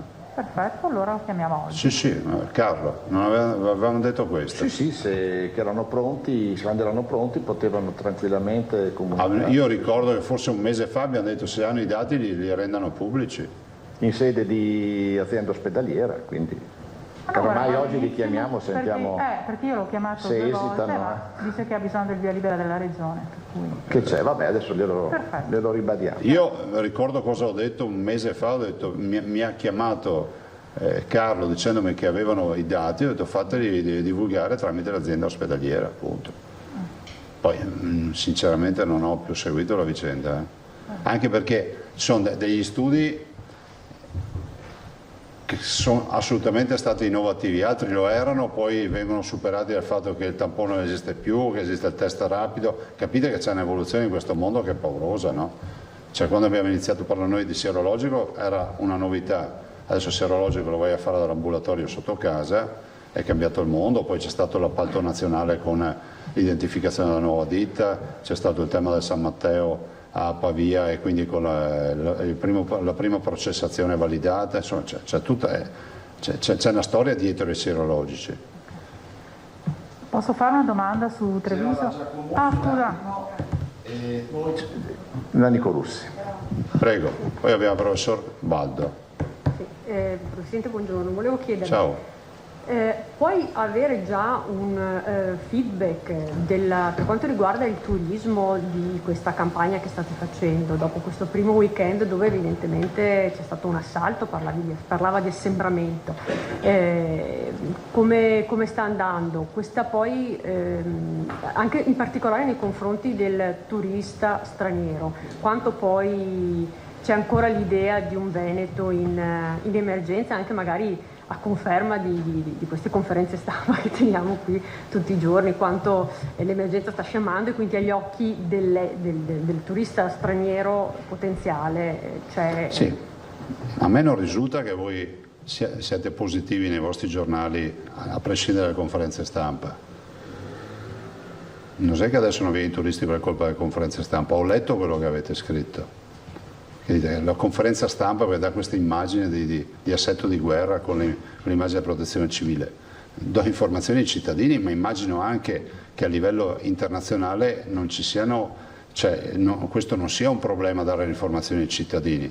Vedo invece che le conferenze stampa che facciamo qui diffondono tranquillità e comunichiamo sempre in maniera positiva, perché comunichiamo di una sanità che funziona. Anche oggi salutiamo la TV francese, non so se è ancora qui in sala, era qui anche prima e non è venuta a chiedermi se abbiamo i morti per strada. Ve le ricordate? Le immagini di Wuhan che facevano vedere che caricavano le persone morte nei furgoni o facevano i ricoveri coatti. È venuta a chiedermi se siamo pronti a ricevere i turisti a Venezia, se il Veneto è ripartito, ho fatto un'intervista parlando solo di turismo, quindi ci siamo, abbiamo un grosso problema che la partita di giugno se n'è andata, abbiamo molti, giustamente come scriveva il tuo direttore, abbiamo molti alberghi e strutture chiuse, però so anche per certo che molti si sono dati come benchmark all'apertura di luglio. Considerate che i cittadini europei possono circolare più o meno liberamente dopo i primi di giugno, prima non se ne parlava proprio, siamo andati avanti un mese a parlare dei corridoi, se vi ricordate, siamo andati avanti mesi a parlare di una regia europea, oggi i cittadini possono circolare, non possiamo pretendere di avere giugno pieno se fino a qualche settimana fa chiedevamo 15 giorni di quarantena in andata e ritorno ai cittadini europei, cioè vuol dire oggi la quarantena non si fa più, si arriva e quindi contiamo di poter partire con la campagna. Io ho visto ieri sera il piano di comunicazione della campagna nelle TV a livello internazionale, nei media internazionali e a livello locale perché c'è un turismo domestico. Coscienti del fatto che il 66% dei 70 milioni di presenze turistiche del Veneto sono stranieri. La prima comunità è quella tedesca, che è quella nella quale, pensate, andremo nella TV principale, adesso non chiedetemi il nome, andremo nelle previsioni del tempo, che porta bene, no? Perché da noi c'è sempre il sole. Prego? In Germania. E quindi c'è la fascia più seguita e noi saremo lì a parlare di Veneto. Abbiamo queste immagini iconiche, spettacolari di un Veneto che anche noi veneti magari abbiamo visto in maniera anche forse a volte disattenta e cerchiamo di comunicare la bellezza del Veneto, dobbiamo fare squadra a tutti. Però ecco, non vedrei la conferenza stampa, che fra l'altro sabato e domenica non si fa, si chiude il 30 con fine mese la conferenza stampa, ma non la vedrei come un elemento ostativo per l'arrivo dei turisti.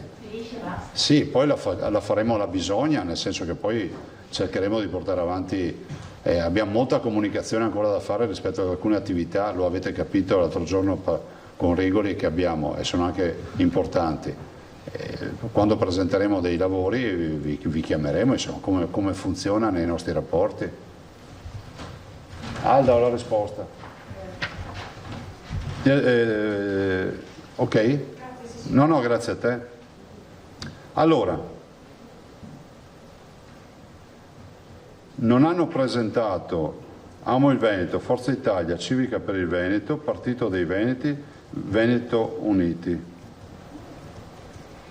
Fratelli d'Italia non li presenterà, Lega e Zaia Presidente hanno ottemperato. E l'opposizione? Siamo sicuri? Quindi la Lega e Zaia Presidente hanno ottemperato. Ma c'è qua il foglio se volete. Scade comunque domani la presentazione. L'istituzione, la composizione, sì. Vabbè, comunque sono 24 ore.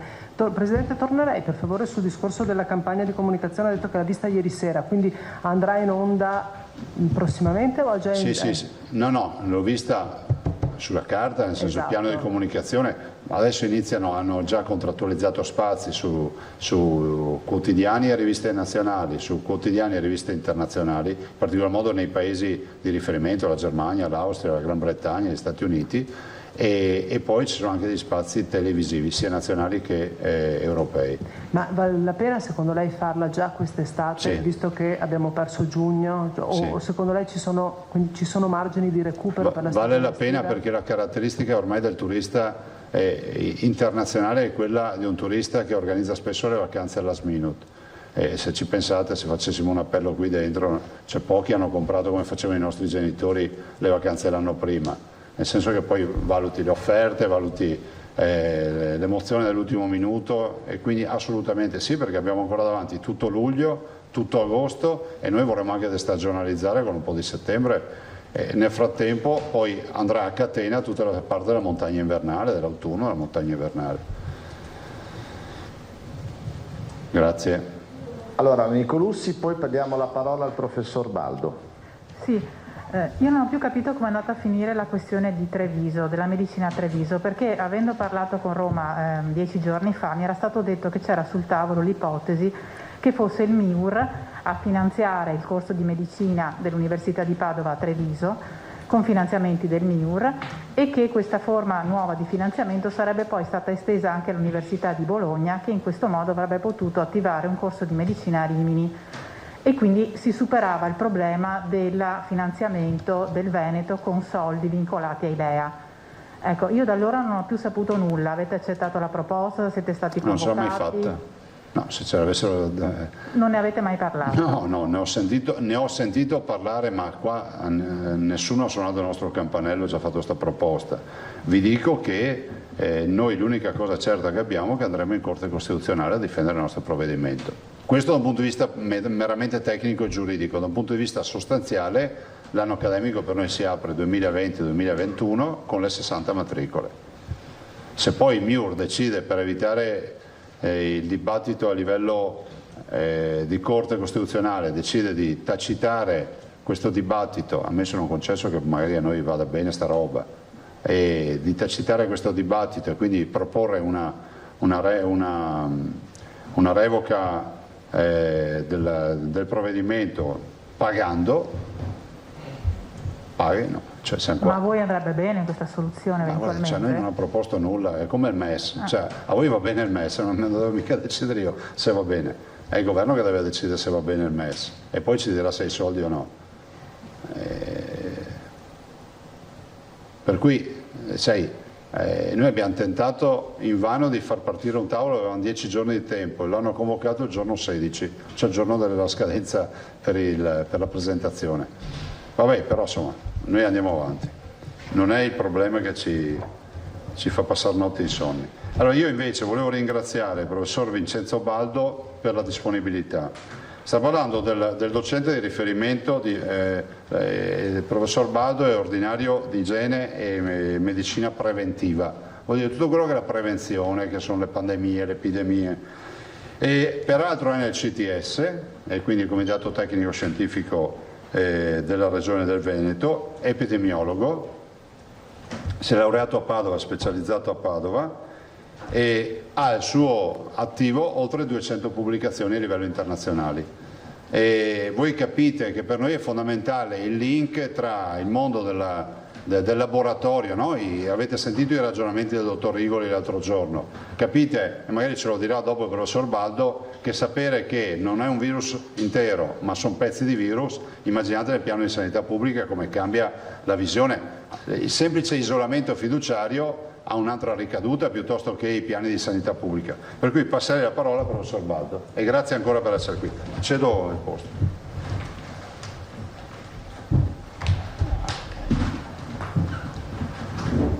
Grazie Presidente, buongiorno a tutti. Innanzitutto grazie. Devo ringraziare per l'opportunità che mi è stata fatta di far parte del CTS, perché è stata un'esperienza veramente importante, perché avere in qualche modo riunito tante professionalità multidisciplinari permette di vedere i vari aspetti e quali sono le varie sfaccettature che noi possiamo avere per un problema. In questo caso un problema che era un problema nuovo, un problema che ci è arrivato di sorpresa e che ha dovuto fare in qualche modo reagire un sistema. La reazione del sistema è stata una reazione importante, anche perché se andiamo a considerare è partita quasi da zero, perché un nuovo virus significa, con queste caratteristiche di questo virus, siamo passati da casi sporadici, si è parlato di sintomatici, asintomatici, di organizzazione diversa, di chiusure, di riaperture, e a un certo punto ci siamo trovati però con una pandemia. Quindi di conseguenza abbiamo avuto un'evoluzione delle cose che è stata veramente, veramente veloce. Ma questo è dovuto appunto alla presenza nella comunità di qualcosa di nuovo. E questo qualcosa di nuovo con caratteristiche di contagiosità, ormai siete diventati penso tutti bravi a conoscere cose che io insegno all'università, che sono l'R0, l'R effettivo. Questo virus ha questa possibilità di contagio elevata, è virulento, almeno ci ha dimostrato di esserlo. I dati, da epidemiologo io guardo i dati, quindi di conseguenza guardando le curve che ogni giorno ci vengono anche espresse, ci indicano una riduzione anche da parecchio tempo, e la prevenzione è rimasta l'unica arma, se pensate, perché terapia ne abbiamo avute, c'è un dibattito molto, molto forte sulle terapie, c'è un vaccino, c'è un dibattito molto lungo di discussione su un nuovo vaccino, però quello che in questo momento noi abbiamo è fondamentalmente correlato alle misure preventive di base, quelle che la Serenissima ci ha insegnato, se vogliamo, quindi il distanziamento, la mascherina, l'igiene respiratoria, l'igiene delle mani, quindi cose che come igienisti abbiamo sempre detto, come dipartimenti di prevenzione hanno portato avanti ogni anno, anche perché affrontiamo situazioni del genere ormai sono cicliche, quindi sicuramente in questo momento abbiamo rodato una macchina che ha avuto una grande capacità reattiva, vi dicevo prima, una resilienza importante, sono state fatte delle scelte anche difficili, però scelte che hanno portato sicuramente a un controllo in questo momento della patologia. Questo è un aspetto importante. L'altro aspetto è che per poter fare un piano di prevenzione importante c'è bisogno anche degli altri colleghi che ci diano informazioni che siano in qualche modo diciamo utili a poter, strumenti che sono molto utili alla prevenzione, perché capire se parliamo dell'R0, l'R0 è 18 o 2, ovviamente cambia completamente quello che io devo fare dal punto di vista preventivo. Possiamo anche passare alle domande, forse è meglio, se no io vado avanti da un universitario dopo non... Allora, Importante che non vediate voi a me. Si prenota immediatamente Tosato. Emiliano segue. Professore, buongiorno. Dunque, qui sentiamo valutazioni contrastanti da parte dei suoi colleghi universitari. E io insisto, non si tratta di valutazioni di poco conto, perché c'è chi afferma che il virus ha perso virulenza, si è depotenziato, addirittura sopravvivono pezzi di virus praticamente innocui, c'è invece chi afferma che non è affatto provato che il virus abbia perso potenza, anzi è probabile ancora un'ondata autunnale e comunque non ci sono elementi per valutarne una sorta di spegnimento, tanto per far nomi, insomma, per non far nomi, quello che ci hanno detto i professori Rigoli e quello che dice Crisanti, il professor Crisanti l'ha ribadito anche ieri. È possibile fare un po' di chiarezza, nel senso che ci viene detto che gli scienziati devono parlare attraverso i fatti, attraverso i dati, attraverso gli esiti delle ricerche. Dalla sua esperienza, cosa si può ricavare a questo proposito? Beh, sicuramente l'ultima affermazione che lei ha fatto è l'affermazione più corretta, cioè bisogna sempre partire da quelle che sono le informazioni che derivano da quelli che sono studi che sono metodologicamente corretti e fatti in maniera adeguata.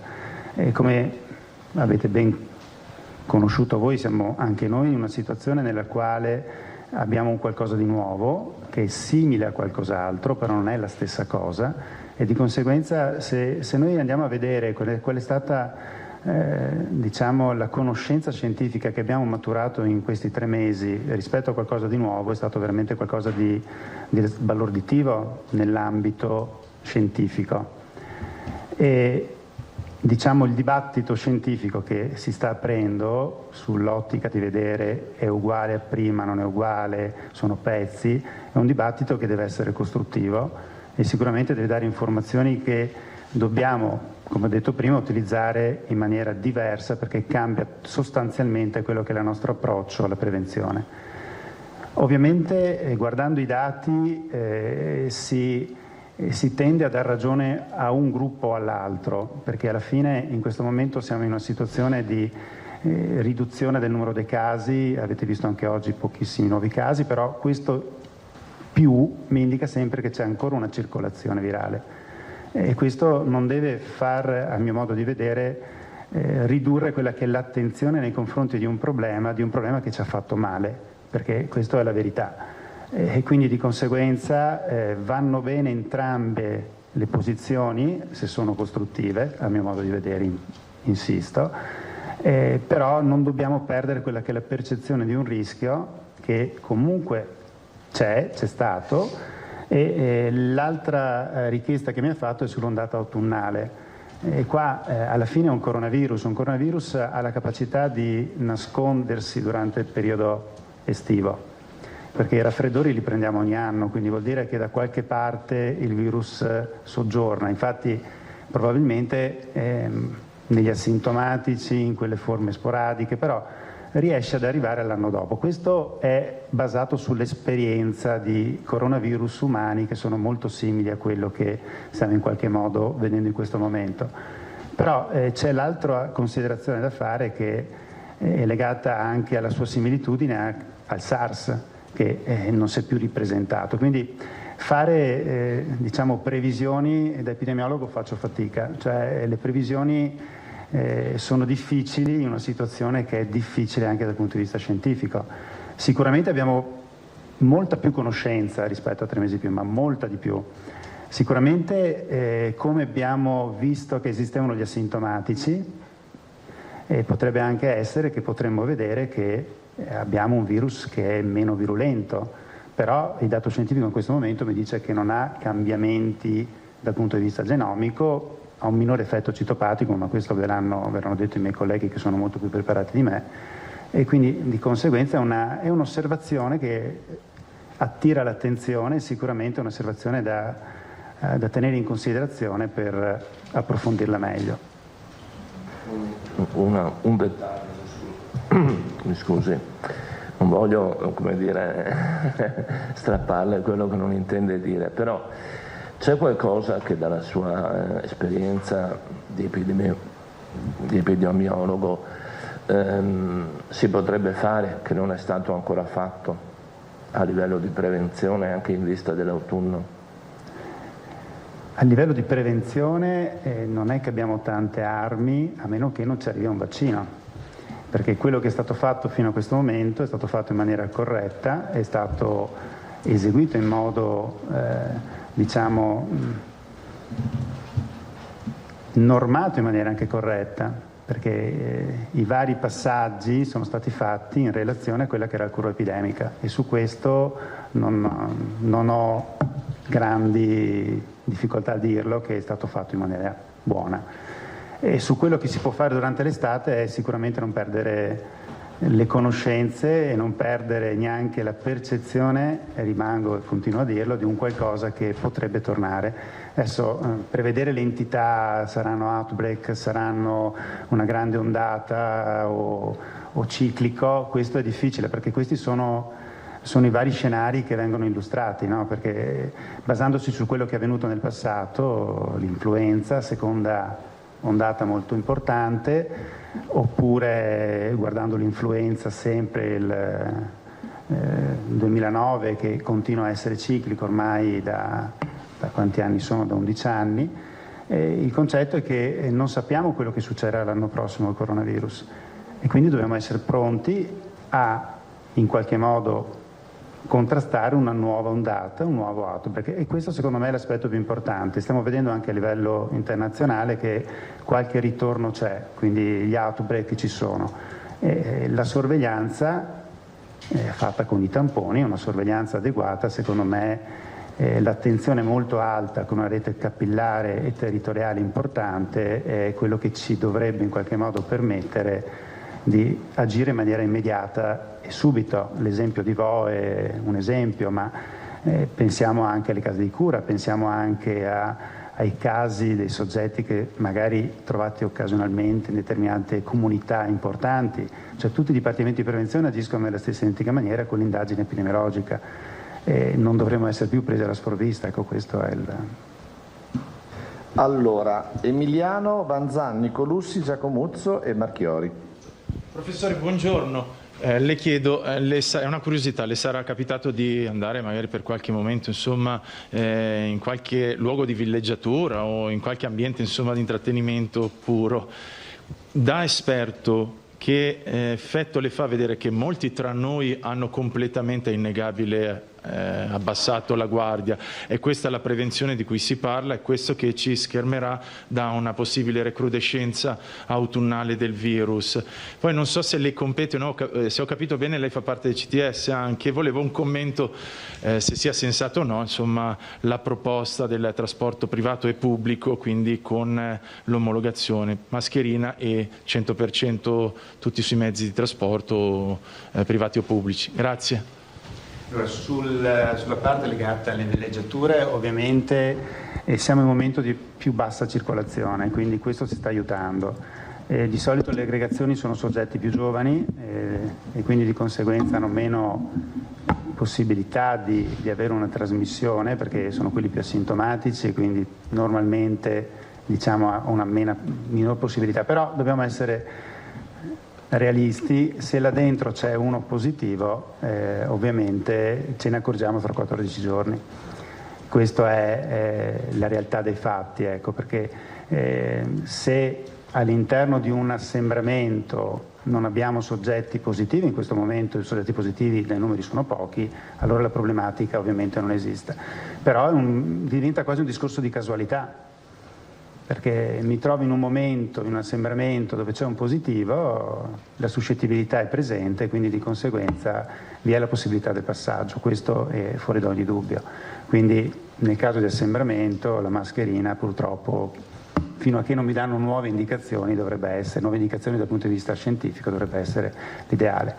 Per quanto riguarda i trasporti devo ancora leggere il documento che immagino ci sarà inviato e dopo farò le mie considerazioni, però in linea di massima secondo me sì, è fattibile, perché l'importante è che però la mascherina venga messa in maniera corretta, l'importante è che vengano mantenute quelle che sono le misure preventive che ormai abbiamo, spero, imparato a conoscere. Grazie professore. Vanzà. Professore, a proposito di misure preventive, noi in questi mesi, proprio perché il virus non si conosceva e come ha detto lei è stata una cosa nuovissima, che quindi abbiamo dovuto adeguarci a vari cambiamenti anche dal punto di vista comportamentale. Noi abbiamo avuto ampi dibattiti su che tipo di mascherina usare e adesso ci è stato detto che basta anche quella chirurgica semplice o al limite una benda se proprio non abbiamo di meglio, mentre invece sui guanti siamo passati da sono necessari a oddio forse sono pericolosi, perché poi non ci laviamo le mani e siamo convinti che con i guanti si possa fare tutto. Lei che opinione ha in merito e aveva all'epoca?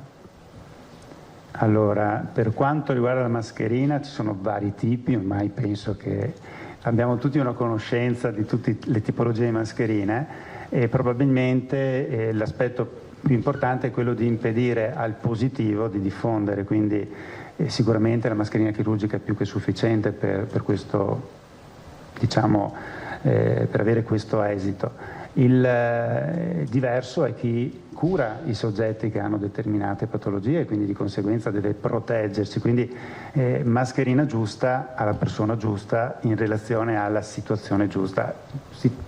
Ce l'ho adesso come e ce l'avevo anche nel passato, quindi non mi è cambiata l'opinione. Per quanto riguarda i guanti inizialmente, devo dire la verità, così idealmente dico sì, va bene, ma dopo pensandoci bene, avere il guanto o avere la mano nuda è la stessa identica cosa.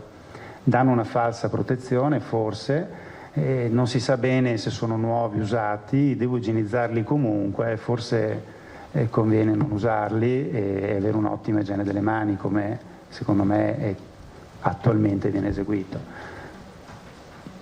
Nico Russimoro. Buongiorno professore, come sta? Vivo! Mi fa molto piacere. Allora, io vorrei farle 3 domande tecniche. La prima è di uso popolare, come dire, perché quando gli scienziati ci dicono il virus si nasconde in estate e può tornare in autunno, bisogna cercare di spiegare alla gente cosa vuol dire, perché sennò, come diceva il Presidente, sembra una festa della liberazione e poi di nuovo tutti in coperta. Quindi se ci spiega tecnicamente cosa vuol dire che il virus si nasconde, dove va, muore, dove si rifugia, nei nostri polmoni, dov'è, e poi come fa a tornare. La seconda, voi come Comitato Tecnico Scientifico credo che stiate preparando il piano autunnale.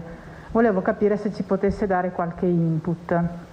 E la terza, sempre come componente del Comitato Tecnico Scientifico, volevo capire che fine ha fatto la sperimentazione di Avigan, perché noi eravamo rimasti che doveva essere data a uso domiciliare partendo da Verona, ma non abbiamo più saputo nulla. Qual era? Tacconelli. C'era Tacconelli, l'ultima deve chiederlo perché non avete cognizione. È l'unica che ce l'ha. Vabbè, allora le prime 2 se mi può rispondere. Cioè, sul piano autunnale dobbiamo ancora iniziare a lavorarci, ma penso che presto iniziamo come gruppo tecnico. Ma qualche input l'avrete già collaborando anche con equip internazionali, no? Cioè, ma in che senso sul piano autunnale? Nel senso, per esempio, dobbiamo mantenere... no, ma allora molto dipenderà da quello che succederà dal punto di vista dell'epidemia, cioè nel senso bisogna capire, essendo ciclico, capire dall'altra parte del mondo cosa sta succedendo per capire dopo cosa fare noi, però questo secondo me dipende molto da come andranno i numeri, anche questo perché come diceva prima il Presidente gli input scientifici sono importanti per definire quello che è il piano diciamo di ritorno alla normalità o se vogliamo di valutazione di una convivenza con il virus. Questa convivenza, quindi vengo alla prima, il serbatoio è l'uomo, quindi di conseguenza i soggetti che possono essere asintomatici, possono essere con pochi sintomatici, possono avere anche l'infezione, possono avere alcuni sintomi e continua a essere presente all'interno della comunità. I soggetti con il raffreddore durante l'inverno penso che li vediamo, no? Quindi effettivamente soggiorna e si nasconde, tra virgolette, nell'uomo. È questo. E d'inverno, ovviamente, i comportamenti, ovviamente ciò che avviene d'inverno in comunità chiusa che non avviene d'estate, questo facilita la sua diffusione. E quindi, se ci sarà ancora e avremo ancora la necessità di dover porre delle misure, perché ribadisco, mi sembra in Germania hanno chiuso direttamente una regione, quindi ribadisco che i dipartimenti di prevenzione e la rete territoriale deve essere sempre con le orecchie ben attente, con la sorveglianza, la diagnostica, e sono tutte le cose che abbiamo implementato, che ci servono come, diciamo, anche armamentario, che ci potrà essere utile in autunno. Ma scusi, se lei dice che da un punto di vista genetico il virus non è cambiato, perché dite che è meno aggressivo? Perché ci sono alcuni studi che indicano che ci sia una riduzione della citopaticità, però non si riesce ancora a comprendere quale sia la motivazione. Giacomuzzo, Marchiori. Buongiorno. Mi chiedevo, alla luce di questa pandemia che non ha precedenti, quale lezione da universitario può segnalare alle istituzioni? Noi abbiamo un Veneto, peraltro, fiore all'occhiello, un dipartimento di prevenzione con la dottoressa Russo che ha fatto grandi cose, però questa pandemia cambia probabilmente il modo di lavorare per tutti, in particolare per le istituzioni. Cos'è che deve cambiare principalmente allora, dopo questa esperienza? Cosa è già cambiato più che cosa deve cambiare? Cioè, nel senso, prima abbiamo avuto una pandemia che si è fatta vedere, quella dell'H1N1, abbiamo prospettato un H5N1, quella dell'aviaria, se ricordate, c'è stata ancora prima quella del SARS, però i numeri non sono stati elevati. Parlo di quelle che ricordo io da quando ovviamente sono sui banchi universitari. Ne abbiamo avuto uno in precedenza, quelli influenzali importanti, ma sicuramente i piani pandemici erano pronti, sono pronti. Lo ha dimostrato il fatto di una capacità di risposta che è stata evidente. Ovviamente quello che dicevo prima, non bisogna essere impreparati, lo possiamo essere stati in parte adesso, ma sicuramente non lo saremo l'anno prossimo nel caso in cui questo accada. Velocità di risposta è stata molto importante e le varie curve lo dimostrano. Ma le altre possibili, da dove possono arrivare gli altri rischi? Quali sono i potenziali pericoli da cui si deve dal punto di vista infettivo? Il punto infettivo sono impossibili da definire, perché alla fine noi abbiamo l'influenza che ogni anno potrebbe mutare, e se mi muta in maniera adeguata abbiamo una suscettibilità elevata della popolazione. Pensiamo alle antibiotico resistenze, altra possibilità che mi viene da pensare, perché alla fine quando una malattia infettiva, il passaggio interumano rappresenta l'aspetto che è più importante per la comunità, e quindi alla fine non è una cosa che non trasmetto. Quando io la trasmetto, ovviamente tutto ciò che è contatto permette la trasmissione. Quindi il coronavirus è stato un esempio di un salto dall'animale all'uomo, quindi di conseguenza è possibile che potremmo rivedere qualcosa, non so, previsioni, non ho la sfera, però è un qualcosa che bisogna avere l'accortezza di riconoscere che può esistere. Marchiori. Sì, buongiorno professore. È una sola domanda. Alla luce dei dati e delle informazioni che abbiamo ricevuto soprattutto ultimamente, in primis quella dell'indebolimento del virus, lei che cosa si sente di dire a chi in questo momento sta prendendo proprio un po' troppo alla lettera queste informazioni e quindi inizia a non rispettare più le norme di sicurezza, il distanziamento, eccetera. Abbiamo visto, l'ultimo esempio eclatante è anche quello degli assembramenti sulle spiagge, perché comunque sappiamo che il virus, seppur indebolito, c'è ancora. Allora cosa possiamo dire a queste persone, soprattutto i più giovani magari? L'ho appena detto, cioè nel senso che stiamo parlando di un gruppo o dell'altro, senza fare i nomi, che entrambi vanno nella stessa direzione, perché da un lato tutte e due vogliono fare prevenzione, quindi finché esiste il virus dipende dal virus, ma dipende anche dall'ospite, quindi se anche è poco e più debole, ma vado a casa da mia nonna ha la debolezza che ha in me potrebbe essere non debole per l'anziano, quindi bisogna mantenere comunque gli aspetti preventivi che noi igienisti diciamo da sempre, però lavaggio delle mani, distanza e quella che è la mascherina.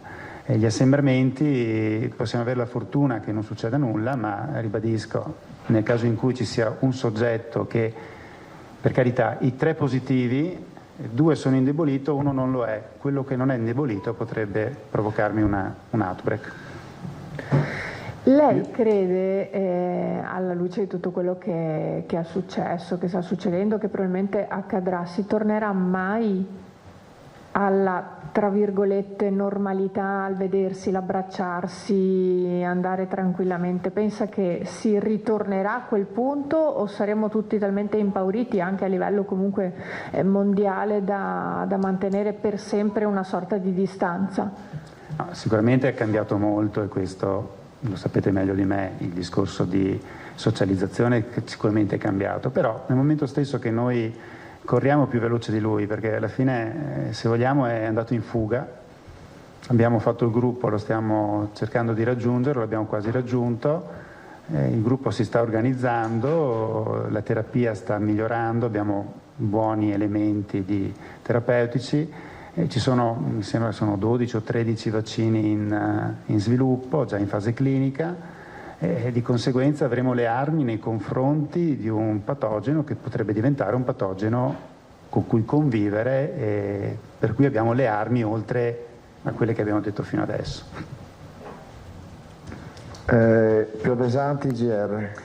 Vediamo che non siamo in un'isola, quindi viviamo in un contesto globale, mondiale. I discorsi sul turismo che abbiamo fatto prima va molto male da altre parti del mondo, quindi come sentirsi difesi nonostante qui le cose vadano bene, prima di tutto, e poi alla fine è ripreso un po' tutto e la scuola è stata l'unica paradossalmente stoppata con 1000 misure, ancora a settembre viviamo, naufraghiamo, non sappiamo dove. Ecco, cosa pensa rispetto a questo, a questi atteggiamenti? C'è una questione economica solo a questo punto che ha spinto queste logiche? Qua mi fa domande a cui io non rispondo, cioè non è che non voglio rispondere, che proprio tocca argomenti che sono un po' diversi rispetto a quello che è il mio ambito, però sulla scuola sicuramente bisogna pensare di farla ripartire, anche come università stiamo un attimo valutando il come ripartire, se fare didattica a distanza oppure in presenza, quindi c'è movimento anche in questo. Sulla velocità con cui prenderanno o prenderemo le decisioni, questo è un altro discorso che dipenderà anche molto da quello che succederà nei prossimi giorni, perché dovrebbe arrivare anche le nuove direttive, quindi di conseguenza sulla base di quello capiremo anche come muoverci. Sulla parte del turismo, ribadisco, sorveglianza è la cosa che abbiamo un qualcosa in più, sappiamo che può essere trasferito anche dagli asintomatici e di conseguenza questo ci fa tenere un attimino più in attenzione nei confronti di tutto, però bisogna ripartire, questo è il messaggio, perché altrimenti non possiamo restare quasi sequestrati dal coronavirus. Se non ci sono altre domande lascerei il professore a disposizione delle TV e chiuderei qua. Io vorrei ringraziare il prof per la disponibilità, vorrei ringraziare il prof per la disponibilità, avete capito, in queste giornate, con questa carrellata di professionisti, di accademici, quale sia la squadra del Veneto. Per il piano di sanità pubblica noi contiamo, ho fatto anche questa mattina un incontro, contiamo di averlo per metà luglio, quindi il piano d'attacco. Ovviamente poi passerà al comitato tecnico scientifico che apporterà le sue osservazioni, quindi darà indicazioni e sicuramente lo migliorerà. Noi ci rincontriamo ovviamente i prossimi giorni tranne sabato e domenica. Oggi salutiamo Chiara che è l'ultimo giorno.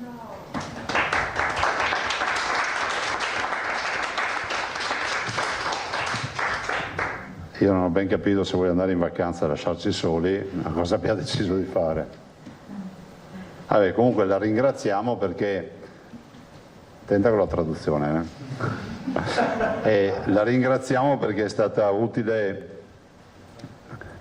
interprete di quello che poi sono state queste conferenze stampa, che al di là dei sorrisi che facciamo oggi, sono state conferenze stampa difficili, di informazione, di indicazione. Prof, qui abbiamo fatto il piano di sanità pubblica, qui è stato spiegato tutti i giorni, quindi è l'occasione anche per ringraziare tutti coloro che insomma come voi che siete qui oggi, ma anche gli altri che sono passati, che ci avete dato veramente una mano fondamentale a comunicare ai cittadini.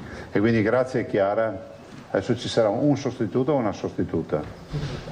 Ecco, ci sarà un'altra signora che arriverà fino alla fine. Grazie e buona giornata a tutti. C'è il professore a disposizione. Presidente, possiamo sentire un saluto ufficiale per gli udenti in questo caso? In lingua. Sì. Prego. Chiaro, un saluto a tutti. Fa foto con i microfoni, vai. Grazie Presidente. Un saluto a Volevo salutare tutti i presenti, il Presidente che ha messo a disposizione l'interprete di lingua di segni per le comunità delle persone sorde. E niente, io vi faccio un bocca al lupo, una buona continuazione e buon lavoro a tutti. Grazie. Il prof è a disposizione, però ce la fai? Deve essere due a Padova. Deve essere due a Padova, quindi una domanda a volo. Il professore Frato è il coordinatore della commissione ispettiva su Verona, Citrobacter.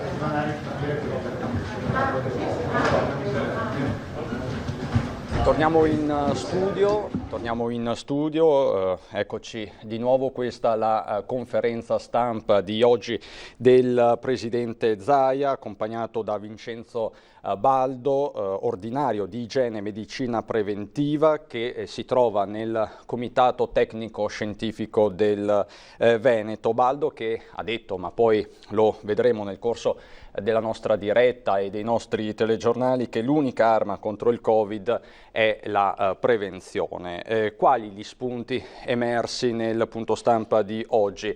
Innanzitutto il trasporto pubblico locale, perché una nuova ordinanza è in arrivo, una nuova ordinanza che cozza per certi versi contro il DPCM nazionale, non è la prima volta.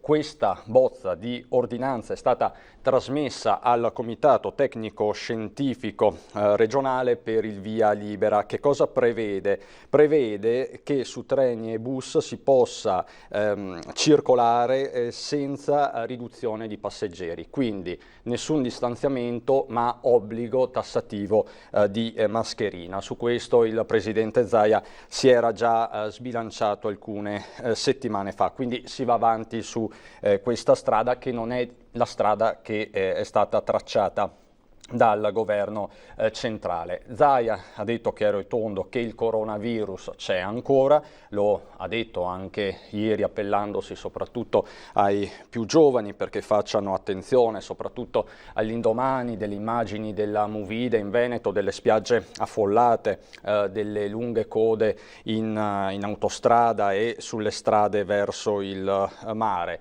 Sì, via libera, ci mancherebbe altro, siamo nella fase 3, ma non è un liberi tutti vero e proprio. Si è tornati poi sul tema delle elezioni regionali, dopo il via libera scontato alla candidatura di Zaia da parte del centrodestra nazionale. Il governatore è poi tornato sul tema delle casse integrazioni e per quanto riguarda il turismo c'è una buona notizia, perché uno spot è stato commissionato alle televisioni tedesche, uno spot che riguarda il litorale Veneto soprattutto, ma il Veneto in generale. Questo ha detto Zaia.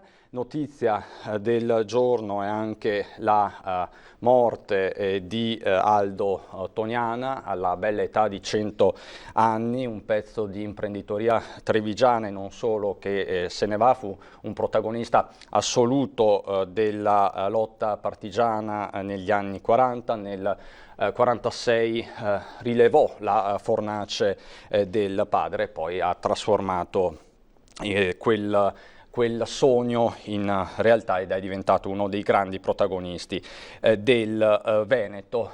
Sono sempre stabili invece sull'altro fronte le condizioni di Alex Zanardi. Si cerca di capire se il campione può essere risvegliato dal coma farmacologico, si trova ancora in terapia intensiva all'ospedale di Siena. È appena arrivato anche lo vediamo insieme, il bollettino ufficiale della Regione del Veneto illustrato dal Presidente. L'ultimo report, quello delle 8 di questa mattina, parla di un nuovo caso di positività in tutto il territorio regionale che è stato riscontrato in provincia di Rovigo. I casi attualmente positivi in tutta la Regione del Veneto sono 564, 758 i soggetti in isolamento domiciliare, mentre appunto i negativizzati raggiungono quasi quota 17.000. C'è un decesso all'ospedale di Trecenta, quindi sempre in provincia di Rovigo. Per il resto, per l'ennesima volta, fortunatamente, ci ritroviamo di fronte ad una sfilza di zero, soprattutto per quanto concerne i casi attuali. Zero anche a Treviso e negli ospedali trevigiani. E da qui partiamo dalla sanità trevigiana con due ospiti davvero importanti che sono venuti a trovarci, che si trovano in studio qui con noi, il direttore generale dell'ULSS 2 Marca Trevigiana Francesco Benazzi, buongiorno direttore, e Giorgio Luis Del Re, che invece è direttore dei servizi sociosanitari sempre dell'ULSS 2 Marca Trevigiana. Insomma, c'è molto da dire perché questi 4 mesi di emergenza sanitaria, un'emergenza che non è ancora del tutto finita, ma poi appunto ne parleremo, hanno lasciato un segno profondissimo. Mi permetto, non per piaggeria, ma di ringraziare il direttore Benazzi per il costante aggiornamento e per essere sempre stato sul pezzo, perché appunto anche questo non è affatto scontato e lo dico da cronista, penso rappresentando la voce di tanti colleghi. Direttore, qual è la situazione oggi della sanità trevigiana, che è stata duramente colpita dal Covid? Certo, allora intanto grazie a lei, ma io devo ringraziare l'emittente e la sua emittente, perché voi siete stati puntuali, precisi e avete accompagnato e aiutato i cittadini trevigiani di questa provincia e del Veneto a capire e a seguire ovviamente il decorso di questa bruttissima infezione che è il Covid-19. Oggi io dico siamo fortunati, nel senso che effettivamente c'è stato un decremento, come lei giustamente ha detto, e non abbiamo nuovi casi. Anche oggi in ospedale a Treviso noi abbiamo le malattie infettive dove all'oggi, se dovesse succedere un caso, la persona sarebbe portata in malattie infettive libere chiaramente da Covid, free Covid come si suol dire. Quindi se la situazione continua così noi siamo oltremodo felici e credo lo siano anche i cittadini per essersi liberati da questo.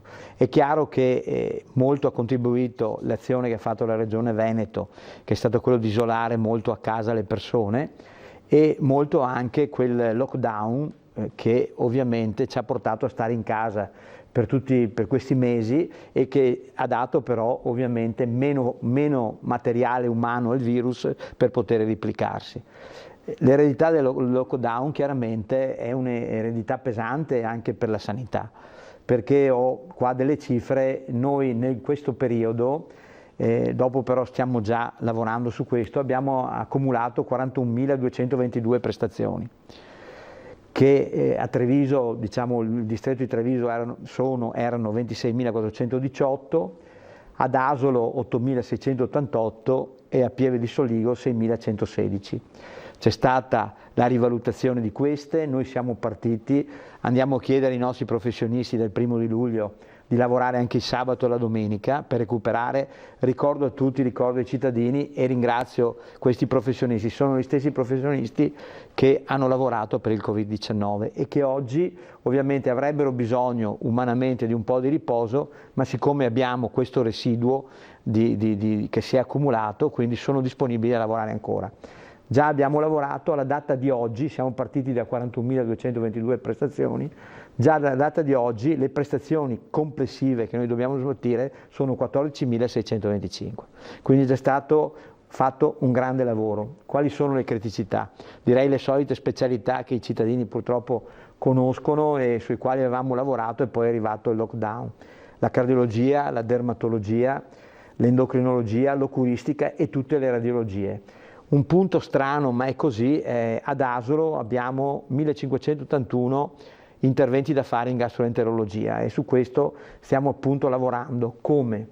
Chiedendo prestazioni aggiuntive ai specialisti ambulatoriali interni, servendosi di privati accreditati, quindi San Camillo e Monastiere, eccetera, perché aumentino ovviamente anche loro la potenzialità di fuoco. E naturalmente anche con, come dicevo, con i nostri specialisti. La chicca importante sulla quale la Regione ha fatto una delibera molto significativa è la telemedicina.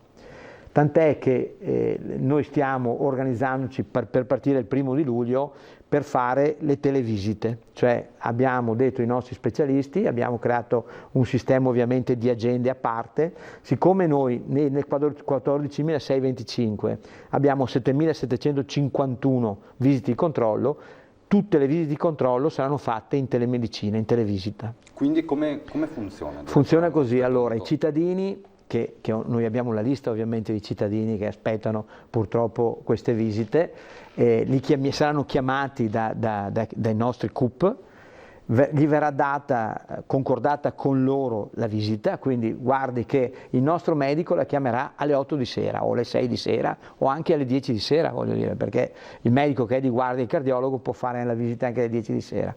Quindi il cittadino si fa aiutare dal nipote, è semplice, gli sarà dato un link, si mette in contatto e dice allo specialista cosa ha, fa vedere, legge i suoi esami, gli fa vedere eccetera, lo specialista gli dice già a voce cosa deve fare e poi gli arriverà anche sulla sua posta email il referto, quindi di questa visita, per cui il cittadino, in poche parole, anche tenuto conto che la maggior parte delle visite di controllo sono fatte da persone anziane che hanno pluripatologie, non serve che arrivino nei nostri ambulatori con il caldo, devono utilizzare il figlio per portarli eccetera, andiamo a ridurre, come dicevo, del 50% le visite in questo modo. Questa è una grande scelta che la Regione ha voluto fare di civiltà e anche di amore verso le persone, perché in questo modo lo specialista resta dov'è e quindi resta nel reparto, resta a seguire le sue cose, ma contemporaneamente dà delle risposte ai cittadini senza che i cittadini arrivino in ospedale, soprattutto dopo che c'è stato il Covid, quindi meno contatti con l'ospedale si hanno, meglio è. Che livello di affidabilità c'è? L'affidabilità, guardi, noi la stiamo già sperimentando, che non è che siamo fermi. La stiamo sperimentando proprio perché le cose prima si provano e poi si fanno in modo complessivo, con la diabetologia e con la cardiologia e la neurologia. E abbiamo avuto ritorni da parte degli utenti che hanno provato questo metodo favolosi, perché ci hanno detto: riesco a dire le cose che non riesco a dire quando sono in ambulatorio. Perché? Uno, perché il medico sembra sempre con l'orologio in mano, no? Come dire, ecco. La seconda cosa, perché uno si sente più rilassato, perché non è un contatto diretto, quindi anche, come dire, viene superata quella paura reverenziale che c'è. E contemporaneamente perché poi resta a casa propria, quindi evita, quindi meno gente che va in autobus, meno gente che usa l'automobile, meno gente che deve trovare ritagli per il lavoro, eccetera, perché se il cittadino decide di essere contattato alle 8 di sera, lo specialista cercherà di contattarlo alle 20 di sera. E questo, direttore, significa che è un modello che andrà oltre l'emergenza. Questo modello ormai direi che andremo a consolidare dal 1° luglio in poi, perché riteniamo che sia il futuro, cioè la teleassistenza. Lo provano, ecco, i cittadini anziani che hanno ovviamente la teleassistenza in caso di allarme. Oggi il futuro è che la tecnologia, quindi che l'intelligenza artificiale vada a casa del cittadino e i nostri operatori vanno nel momento in cui c'è un alert, c'è bisogno di andare, ma per questo, come abbiamo visto ieri, diceva bene il Presidente, noi abbiamo un sistema di emergenza territoriale che è tra i migliori del mondo, per cui nel momento in cui il cittadino ha bisogno, il nostro SUEM arriva e lo porta in ospedale. Tra l'altro SUEM, ieri c'è stata una tappa fondamentale per la sanità trevigiana, abbiamo anche delle immagini proprio dell'inaugurazione di ieri. Cos'è successo? Ce lo vuole ricordare? Ieri abbiamo messo una pietra miliare e ringrazio tutti perché c'è stato un lavoro veramente di squadra dai nostri ingegneri che ha seguito Panizzo, che ha seguito tutte le cose insieme al dottor Rosi e la dottoressa Ferramosca, un gruppo di tecnici e ne è uscita una cosa straordinaria, cioè noi abbiamo la prima centrale operativa d'Europa collegata con tutto, direi con qualsiasi tipo di situazione, dai vigili del fuoco, eccetera, eccetera. Abbiamo l'eli Piazzola, l'eli Soccorso attaccato alla centrale operativa a terra, altra cosa importantissima, e in collegamento diretto ovviamente con tutta l'Italia, anche per le maxi emergenze. Quindi credo che ieri si sia inaugurato un modello che è un modello straordinario e che sicuramente è ancora di più il servizio del cittadino, per arrivare prima a casa della gente, per dare risposte con l'eli Soccorso. Guardi, 600 interventi sono stati fatti con l'eli Soccorso, partendo da Treviso, andando su Belluno e su Venezia, e 55.000 con i nostri mezzi di soccorso, quindi risultati strabilianti, veramente strabilianti. Sono numeri sicuramente importanti. Le chiedo, direttore, il tema è caldo, già lo ha preannunciato, quello dei CUP. Ecco, tante persone ci segnalano che c'è difficoltà nell'entrare in contatto con i CUP. Come vi state... Sì, guardi, mi scuso con i cittadini, veramente con tutti i cittadini dell'USL numero 2. È un problema sostanzialmente che, se i cittadini vedono, è generalizzato, non dico a tutta Italia, ma comunque il lockdown ha sostanzialmente fatto accumulare, come vi dicevo, 41.000 prestazioni in più del solito. Vi faccio un esempio per una realtà più piccola di quella di Treviso. Siccome noi abbiamo ovviamente 3 gestori diversi, delle call center, perché qua si parla di call center, perché ne abbiamo uno che segue Asolo, Montebelluna, uno che segue Pieve di Soligo poco perché ci siamo più noi, e un altro operatore chiaramente che segue Treviso. E solo per fare un esempio, solo a Asolo nella giornata di ieri ci sono state 8.500 chiamate contro la normalità che erano 1.500. Allora il problema qual è? Giustamente il cittadino non trova la linea, quindi continua a richiamare. Come stiamo rispondendo quindi? Quindi ci scusiamo ancora veramente per questo, perché io lo capisco, una persona che ha bisogno di prenotare la visita è una persona che poi alla fine giustamente dice: ma com'è possibile, non riesco a entrare, cade la linea, riprovo, l'ho fatto anch'io, mi è caduta 12 volte, quindi io lo ripeto ogni giorno, lo vedo, qualcosa sta andando meglio, devo dire la verità, su Treviso, però la situazione è sempre difficile. Cosa stiamo facendo? Allora, entro la prima settimana di luglio andiamo al raddoppio delle linee, quindi il doppio, per cui passiamo da Treviso da 45 a 90 linee in più, e ovviamente con i relativi operatori in più. Sia a Pieve che a Asolo, quindi distretto di Pieve e distretto di Asolo, passiamo da 40 a 45 linee a 90. Quindi anche qui andiamo a potenziare le linee. Dopo, siccome questo riteniamo non possa bastare ancora, almeno finché non vengono smaltite tutte le richieste arretrate, andiamo a fare un'altra cosa importante, dove siamo partiti a Pieve di Soligo. Cioè ti richiamo io, cittadino, adesso a Pieve sta andando bene, se riusciamo a farlo anche nelle altre 2 realtà entro il 15 di luglio, avremo la possibilità che il cittadino fa la telefonata, automaticamente viene registrata questa telefonata, viene richiamato da noi, il cittadino ci dice che prenotazione vuole. In questo modo lui non ha più bisogno di fare tutta una serie di passaggi, premi 1, poi premi 9, poi premi, ecco, telefona, automaticamente passa il tempo, come passa, viene registrato il suo numero e cade la linea.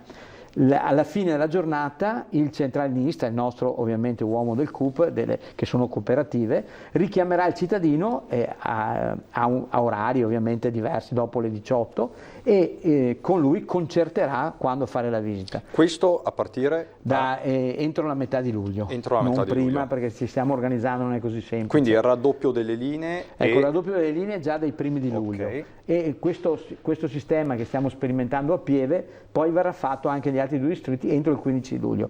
Poi siamo già partiti da oggi nel distretto di Asolo con l'apertura di tutte le sedi distrettuali, cioè tutte le sedi distrettuali più le sedi ospedaliere da oggi ad Asolo, ricordo tutti ad Asolo, sono aperte. Stiamo ragionando per aprirle anche, poi vedrete un comunicato stampa per la prossima settimana, sia a Treviso che a Pieve di Soligo, di modo che torneranno anche i CUP. Quindi abbiamo detto, siccome la virulenza è diminuita, è vero che il decreto ministeriale dice che i CUP dovrebbero essere chiusi e fare solo a livello telefonico, però è anche vero che per fortuna, come ci siamo poco fa detti, la virulenza è stata superata, certo. Per cui almeno in questo periodo che smaltiamo le liste riapriamo tutti i CUP in modo che il cittadino ha 2 strade, anzi 3, la telefonata per prenotare direttamente, la telefonata che sarà richiamato a sua volta e naturalmente i CUP. Poi abbiamo in testa un'altra idea, ma non lo dico perché devo organizzarla, però se parte questa sarebbe forse un anticipo. Sarebbe proprio no, non posso perché devo prima vedere se funziona, perché non mi piace dire le cose che dopo non funzionano, però se funziona con questa un colpo solo sistemiamo tutte le cose. Direttore, solo una cosa velocissima prima di andare in pubblicità: è stato più facile riconvertirsi o comunque traghettare gli ospedali, il sistema sanitario verso l'emergenza o ritornare alla normalità? Guardi, una bella domanda, perché allora l'emergenza è stato uno shock, perché chiaramente non eravamo preparati e abbiamo dovuto adattarci. Ritornare alla normalità dopo un lockdown di 3 mesi significa riprendere col discorso liste d'attesa, interventi chirurgici, ne abbiamo 16.000 da fare, cioè voglio dire, quindi rimontare di nuovo, come dire, in sella con i miei collaboratori per riprendere in mano la diligenza e cercare di portarla dove i cittadini vogliono, cioè fare il più presto, dare risposta per le visite, fare gli interventi chirurgici, eccetera. Chiarissimo.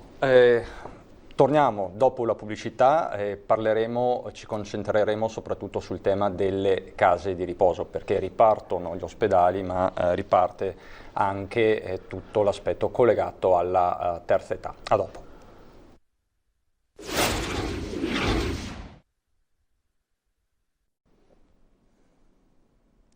Di nuovo in diretta per parlare di sanità, della fase 3 della sanità veneta, in particolare della sanità trevigiana, con i nostri 2 ospiti, Francesco Benazzi, direttore generale dell'ULSS 2 Marca Trevigiana, e Jorge Luis Darré, che è direttore dei servizi sociosanitari, sempre dell'ULSS 2 Marca Trevigiana. Ripartirei da qui, Darré, ripartirei dalla fase 3 delle case di riposo. Come sta andando? Lunedì la Regione ha adottato le nuove linee guida, c'è la nuova ordinanza regionale, come vi state predisponendo? Credo che sia importante vedere anche qualche dato, no? Perché parliamo di un totale di 11.615 persone tra operatori e ospiti. Abbiamo operatori sono 5.762, gli ospiti 5.853, e tra questi abbiamo in totale 2 operatori attualmente positivi, ma sono positivi, diciamo, non nuovi, ma ci aspettiamo che si negativizzino tra poco, e 3 ospiti. Quindi un totale di 5 persone, tutta la provincia di Treviso, sulle 54 strutture della provincia di Treviso. E quindi abbiamo una percentuale bassissima dello 0,04%, no? Il che ci dà la misura, no, di come si è lavorato in queste strutture, no? Quindi dopo la fase di emergenza abbiamo visto in altre occasioni, avete visto poi tutti i numeri, si parlava di qualche centinaio di ospiti e di operatori positivi. la situazione è stata gestita bene con le chiusure che ci sono state, con l'adozione di tutti i dispositivi, con le regole che sono state adottate sulla base anche di tutte le indicazioni e le ordinanze della Regione del Veneto e hanno portato appunto a questo risultato. Devo dire un risultato che è dovuto anche alle famiglie, cioè le famiglie che sono rimaste diciamo ad aspettare la possibilità della riapertura che adesso, come vedremo, c'è, che hanno diciamo pure sopportato la privazione del poter incontrare i propri cari, no? E questa loro pazienza, questa loro sopportazione di tutto questo disagio trova un premio in questo, nel fatto che poi la situazione è andata migliorando, no? E adesso possiamo pensare a queste riaperture che, come accennava lei poco fa, sono state ben delineate con l'ordinanza numero 61 pubblicata ieri, che prevede alcuni aspetti. Posso accennare a alcuni aspetti principali che possono essere significativi, anche perché abbiamo avuto in questi periodi anche molte richieste da molte famiglie di capire come sarebbero andate avanti le cose, quando ci sarebbero riaperti le strutture, in che modalità si potevano fare le visite. Ora, in estrema sintesi, l'ordinanza prevede che possono andare non più solo un familiare alla volta, ma 2. E quindi già questo è un passo avanti notevole. Visite attorno ai 30 minuti, e preferibilmente sui 30 minuti, su prenotazione. Questo è molto importante perché permette alle strutture di regolare gli accessi, non trovare troppe persone che accedono contemporaneamente, non nell'area di degenza la visita, no? Se non in situazioni estreme. Poi chiaramente poi c'è tutto quello che riguarda l'uso delle mascherine, l'igienizzazione delle mani, la rilevazione della temperatura, no? Che sono tutte quelle norme che ormai già conosciamo, che servono per mantenere la situazione sotto controllo. Ecco, un aspetto molto importante che è stato introdotto, che forse non è stato ancora ben evidenziato, no? È che è possibile anche l'uscita dell'ospite. Vi sono molte situazioni, e qui eravamo stati molto sollecitati in questo periodo, no? Ci sono state molte situazioni in cui i familiari, parlo degli anziani in questo momento, ma vale anche per i disabili, potevano uscire col familiare, potevano anche andare a casa 2 giorni, un weekend, o certo, se c'è una festa di famiglia, ecco, queste cose qua. Allora, fino a ieri questo non era possibile. Adesso invece viene definita anche questa possibilità, con tutta una serie di precauzioni che vengono adottate, che sono ben delineate e definite, e con la sottoscrizione di quello che viene chiamato un patto di responsabilità reciproca, no? Che è un'assunzione di responsabilità che la struttura si prende nei confronti della famiglia, ma la famiglia anche nei confronti della struttura. E c'è l'allegato che prevede proprio cosa deve essere dichiarato, no? In questo patto. Quindi anche questo per una ripresa della vita delle persone anziane che hanno bisogno delle loro relazioni familiari, questo è un passaggio molto importante. Le chiedo, Zaia, anche l'assessore Lanzarina nei giorni scorsi avevano giustificato la necessità ma anche l'urgenza di questa ordinanza parlando di un'emergenza a sua volta psicologica, soprattutto per alcuni ospiti, perché anche la solitudine è un problema. Lei da operativo l'ha riscontrata questa solitudine? Sì, allora noi abbiamo molti dei nostri medici, psicologi che lavorano, i direttori delle strutture, che riferivano di molte situazioni di persone che chiaramente hanno perso vigore, se non sono andati in depressione, molti sono disorientati. No? Quindi sicuramente una forte sofferenza, cioè per l'anziano che si trova in casa di riposo è molto importante mantenere certe relazioni, ma anche certe abitudini, no? E questa privazione, questa impossibilità di vedere i propri cari, anche se, devo dire, tutti si sono organizzati con la videochiamata, però non è la stessa cosa di vedere fisicamente. Alcuni anziani, soprattutto quelli che hanno anche un decadimento cognitivo, fanno fatica un po' così a riconoscere il proprio familiare attraverso uno schermo, no? Per quanto possa essere anche grande, attraverso il tablet, eccetera. Per cui questo è un passaggio molto, e diciamo molto anche importante. Per chi magari non è abituato allo strumento è anche Ancora un po' di più. inquietante forse. Sì, o... certo, perché poi è difficile capire ma perché lo sto vedendo attraverso questo mezzo e non lo vedo qui, no? Ecco. Quindi proprio nei termini proprio della salute di queste persone è molto importante questa ripresa, della possibilità di incontrare i propri familiari. Perché appunto ovviamente la singola visita, anche se è una visita di 10 minuti una volta alla settimana, per un anziano che si trova in casa di riposo è un punto di riferimento anche temporale che scandisce proprio le stagioni per certi versi. Assolutamente, assolutamente così. E fase 3 per le case di riposo, lei ha fatto riferimento anche ai centri per disabili, anche sì. Il tema della disabilità accanto a quello della terza età è stato assolutamente monitorato nel corso di questo lockdown, perlomeno. Sì, allora noi abbiamo, ecco, nel caso delle strutture per disabili parliamo di un totale di 1850 persone che sono costantemente monitorate, c'è un piano che prevede il monitoraggio ogni 20 giorni, quindi come per gli anziani e gli operatori delle case di riposo, così anche per le strutture residenziali per i disabili, quindi dicevo 1850 persone testate regolarmente, di queste sono 725 ospiti e 1125 operatori, attualmente ma da molte settimane nessun positivo. Abbiamo avuto solo nella primissima fase dell'epidemia una struttura sola che ha avuto 15 situazioni di positività che però si sono andate risolvendo senza grossi problemi nel giro di poco e da allora non c'è stato assolutamente alcun altro positivo. Quindi anche qui potrei ribadire quello che dicevo prima, cioè dell'ottima gestione da parte degli enti gestori di queste situazioni, l'osservanza delle regole, questo è stato molto, molto importante. Poi appunto c'è tutto il tema delle nuove prese in carico, perché sì. Adesso per diversi mesi queste strutture non potevano più ricevere nuovi ospiti con tutte le problematiche connesse. Adesso si può.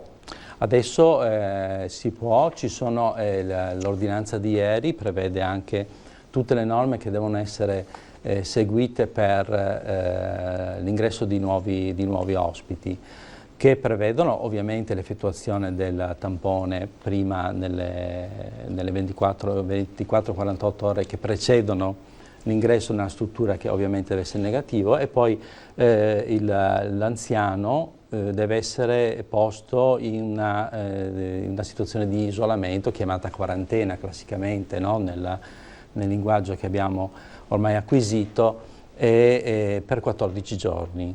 No? E se non c'è insorgenza di sintomi può poi andare nelle aree comuni. Questo è previsto anche nelle strutture residenziali per disabili, anche se proprio per questioni diciamo più così strutturali è un po' più difficile da realizzare, ma gli enti gestori stanno già insomma, lavorando per attrezzarsi in questo. E poi ci sono i centri diurni, perché tra l'altro visto che siamo costantemente, e di questo ringraziamo i telespettatori, inondati di telefonate, una delle tematiche più calde in questo lockdown è stato proprio tanti sentivano la mancanza del centro diurno. Ecco, come vi state muovendo su questo frangente in particolare? Beh, allora diciamo che i centri diurni sono stati chiusi a partire dal 6 marzo. Quindi sono stati chiusi per un periodo piuttosto lungo. Qui potremmo dire anche qui molte cose, no? La persona disabile è abituata ad andare al centro diurno a fare una serie di attività, avere certi rapporti sociali che sono molto importanti, no? Si sono trovati in una situazione veramente difficile, no? Per questi motivi. E quindi questo ha portato sicuramente anche qui a situazioni di grossa sofferenza, di regressioni, di difficoltà di relazione, persone che si sono un po' lasciate anche andare. Allora, e quindi abbiamo avuto le famiglie che giustamente hanno molto premuto perché si potesse arrivare a questo punto. Allora però ci sono due passaggi intermedi, che una delibera regionale, la 445 del 7 aprile, che consentiva ai gestori dei centri diurni di attivare in collaborazione con l'ULSS degli interventi individualizzati anche a domicilio o presso la struttura, ma da solo, cioè un operatore con un utente. E questo gradualmente si è attivato, perché dico gradualmente perché richiedeva tutta una serie di progettualità che sono state proposte e poi approvate dall'azienda ULSS, e anche qui dovevano essere fatti i tamponi sia all'operatore che all'utente, quindi chiaramente questo ha richiesto dei tempi. Allora, con questi progetti previsti da questa delibera 445 sono stati attivati interventi per 220 persone. No, devo dire che sono un numero inferiore alle persone contattate, perché a molti è stato proposto, ma hanno ritenuto di non, per questioni di sicurezza e di cautela propria, quindi è una scelta legittima delle persone, delle famiglie, hanno ritenuto di non aderire a questa proposta. Successivamente un'altra delibera regionale, la 595 del 12 di maggio, no? Invece ha previsto la graduale, proprio nel titolo c'è proprio scritto graduale riapertura delle strutture semiresidenziali per disabili, che significa appunto i centri diurni. Allora prevedeva che ogni ente gestore dovesse predisporre un piano organizzativo delle attività che secondo delle linee molto impegnative, devo dire, e che tutti gli enti gestori hanno presentato e dovevano essere passati al vaglio di un team multidisciplinare dell'azienda ULSS per l'approvazione. Sono stati tutti approvati in quanto tutti idonei, abbiamo visto dei lavori fatti veramente molto bene. E questi progetti prevedevano la presenza di gruppi di 5 persone, quindi 5 utenti fissi con un operatore o operatori fissi che non dovevano scambiarsi tra i gruppi, questo per garantire la sicurezza.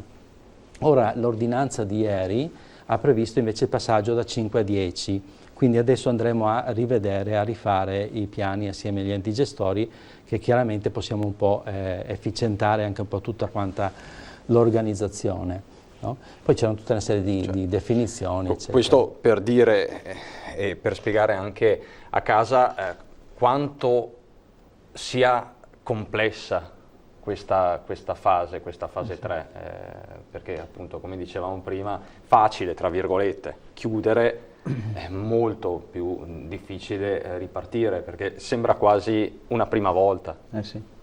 O no, direttore?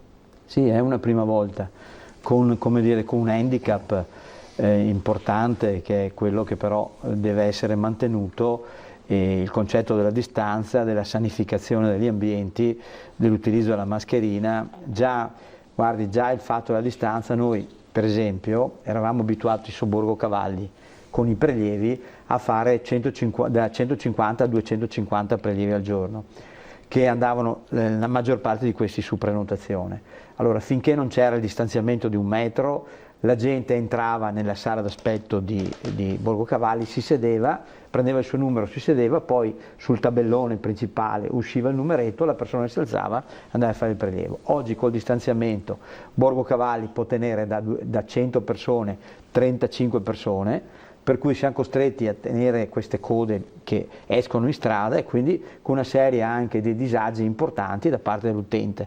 Quindi siamo stati costretti ovviamente a ridurre il numero delle persone che accedono a Borgo Cavalli proprio per questo motivo, e a creare, adesso lo faremo, mettiamo una specie di pensilina per proteggere anche la gente dal sole e dalla pioggia, cosa che prima del pre-Covid questo non esisteva, perché le sale d'aspetto che avevamo già precostituito prima erano perfette e non avevano bisogno di nessun tipo di accorgimento. Ci ha un po' sconvolto la vita, e quindi è come dire ripartire ex novo per rimodulare. Per fortuna stiamo costruendo un ospedale nuovo, e rispetto a questo riusciamo ancora a creare quei percorsi e quelle modifiche, perché è un ospedale nuovo quello che andremo a fare al Cafoncello, in modo tale da garantire ovviamente anche nel momento in cui ci potessero essere situazioni di questo tipo, delle aree, come dire, isolate, delle aree dove poter contenere senza creare promiscuità tra pazienti che non hanno l'infezione e pazienti che hanno l'infezione. Quindi a Treviso riusciamo a farlo perché abbiamo malattie infettive all'esterno, perché facciamo il nuovo ospedale, a Conegliano faremo il nuovo ospedale e chiaramente cercheremo di fare in modo che questi accorgimenti vengano rispettati. Abbiamo qualche problema su Montebelluna ovviamente perché è un ospedale anche un po' piccolo e quindi abbiamo dovuto ricreare delle aree all'interno dei reparti in modo tale da poter dividere le persone che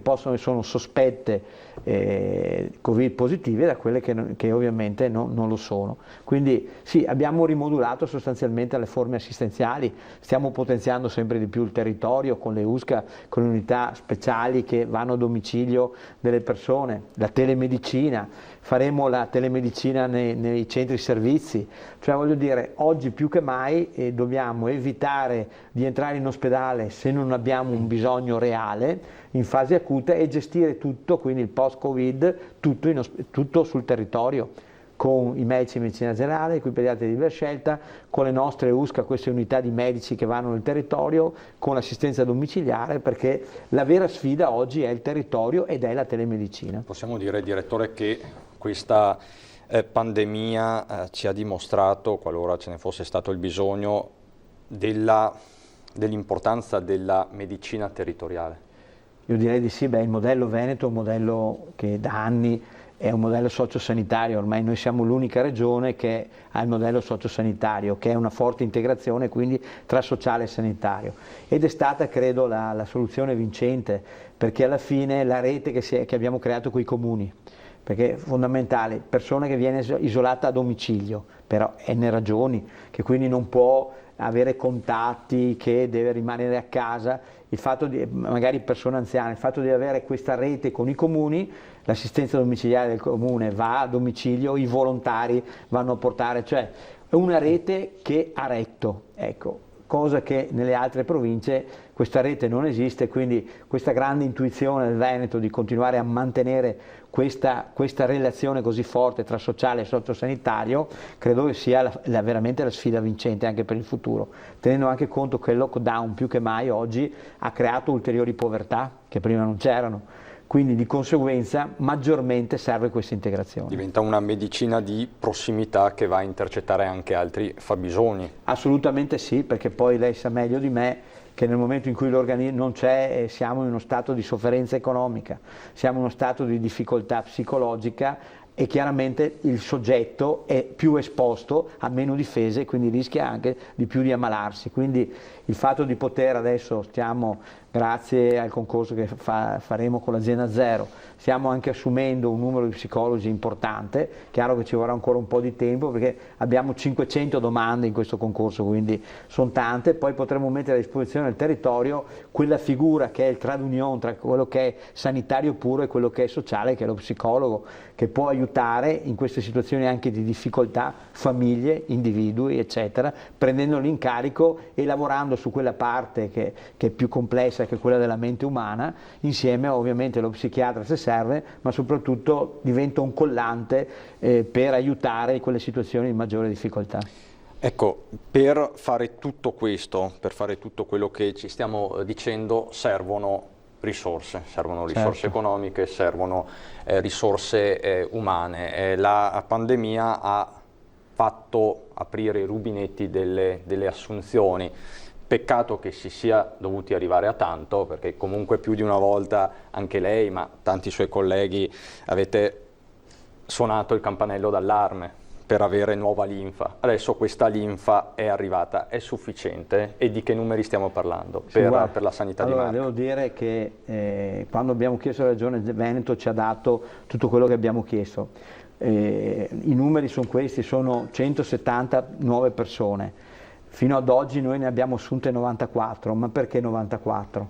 Perché il resto sono medici specialisti, ci tengo a ribadirlo, che non è che perché è arrivato il lockdown, ecco, l'università, la scuola di specializzazione ha prodotto nuovi specialisti. Noi abbiamo avuto le autorizzazioni, il problema vero è che specialità come anestesia, come cardiologia, come pediatria, come ginecologia, come ortopedia, radiologia, sono specialità veramente con numeri e posti disponibili, con pochi posti disponibili, per cui anche avere tutte le autorizzazioni come noi abbiamo e come i miei colleghi del Veneto hanno e non riuscire a utilizzarle perché non troviamo gli specialisti, lei capisce, è un po' come dire, sentirsi un po' beffati, no? Perché la programmazione fatta dal Ministero purtroppo non aveva tenuto conto che c'era un'esigenza maggiore di specialisti. Speriamo che adesso, con quello che è successo, col fatto che ci siamo accorti tutti che gli specialisti servono e per le liste d'attesa e per andare a domicilio e per dare delle risposte in ospedale, eccetera, eccetera, speriamo che si allarghino a livello ministeriale queste maglie e si possa avere un maggior numero di specialisti. E in questa partita rientra, non posso non chiederglielo, tutta la vicenda legata alla facoltà di medicina a Treviso. Su questo lei ha sempre preso una posizione molto, molto netta. Assolutamente sì, guardi, io credo che il Rettore e il Presidente della Regione hanno fatto una cosa straordinaria. Hanno sostanzialmente suggellato quello che Treviso aveva già nel cuore. Treviso da anni, dall'89, che ha questo rapporto forte in una simbiosi mutualistica, cioè proprio di scambio culturale e di professionisti tra Padova, l'Università di Padova e l'ospedale di Treviso. Mancava la ciliegina che era il corso dell'università. Perché? Perché io posso avere tutti i docenti universitari che vengono qui, ma se non riesco a consolidare un corso di medicina del primo e sesto anno, ovviamente perdo quella peculiarità. Oggi Treviso con questo diventa il terzo polo sostanzialmente del Veneto per quanto riguarda la formazione universitaria. Quindi è una grande cosa, le devo dire anche, ho avuto rassicurazione dal Presidente della Regione Luca Zaia, ho avuto rassicurazione dal Rettore di continuare ad andare avanti, quindi noi stiamo lavorando per fare i laboratori che servono, i 3 laboratori che servono agli studenti, stiamo trovando, e ringrazio l'Ordine dei Medici intanto perché provvisoriamente ci impresta delle aule, abbiamo già il progetto pronto, abbiamo avuto l'ok dalla CRIT, quindi dalla Regione, per poter spendere 9 milioni di euro per fare, io lo chiamo lo studentato, ma comunque aule e appartamentini per studenti, eccetera, per creare il vero polo universitario. Quindi noi siamo pronti, continueremo a lavorare nella convinzione che anche poi il Ministero dica ok e che ovviamente la consulta, chi dovrà decidere, la Corte non lo so, ma chi dovrà decidere ci dica di sì, perché voglio dire è un progetto importante che serve alla città di Treviso, ma soprattutto serve al Veneto, perché vuol dire avere altri medici, quindi vuol dire avere la possibilità di formare ulteriori specialisti che poi andranno a lavorare negli ospedali del Veneto. Mi pare che lei, come tanti altri rappresentanti istituzionali trevigiani e veneti, non contempliate la possibilità che non si faccia questo corso. Guardi, si deve fare. Sì, io non voglio arrivare alla grida manzoniana, sa da fare, ecco, questo matrimonio non sa da fare, io dico sì, questo matrimonio Università Regione Veneto sa da fare perché serve la comunità trevigiana, ma serve la comunità del Veneto. Adesso per noi c'è una breve pausa pubblicitaria, subito dopo parliamo di centri estivi e diamo anche un'occhiata a quello che potrebbe succedere in autunno. A dopo.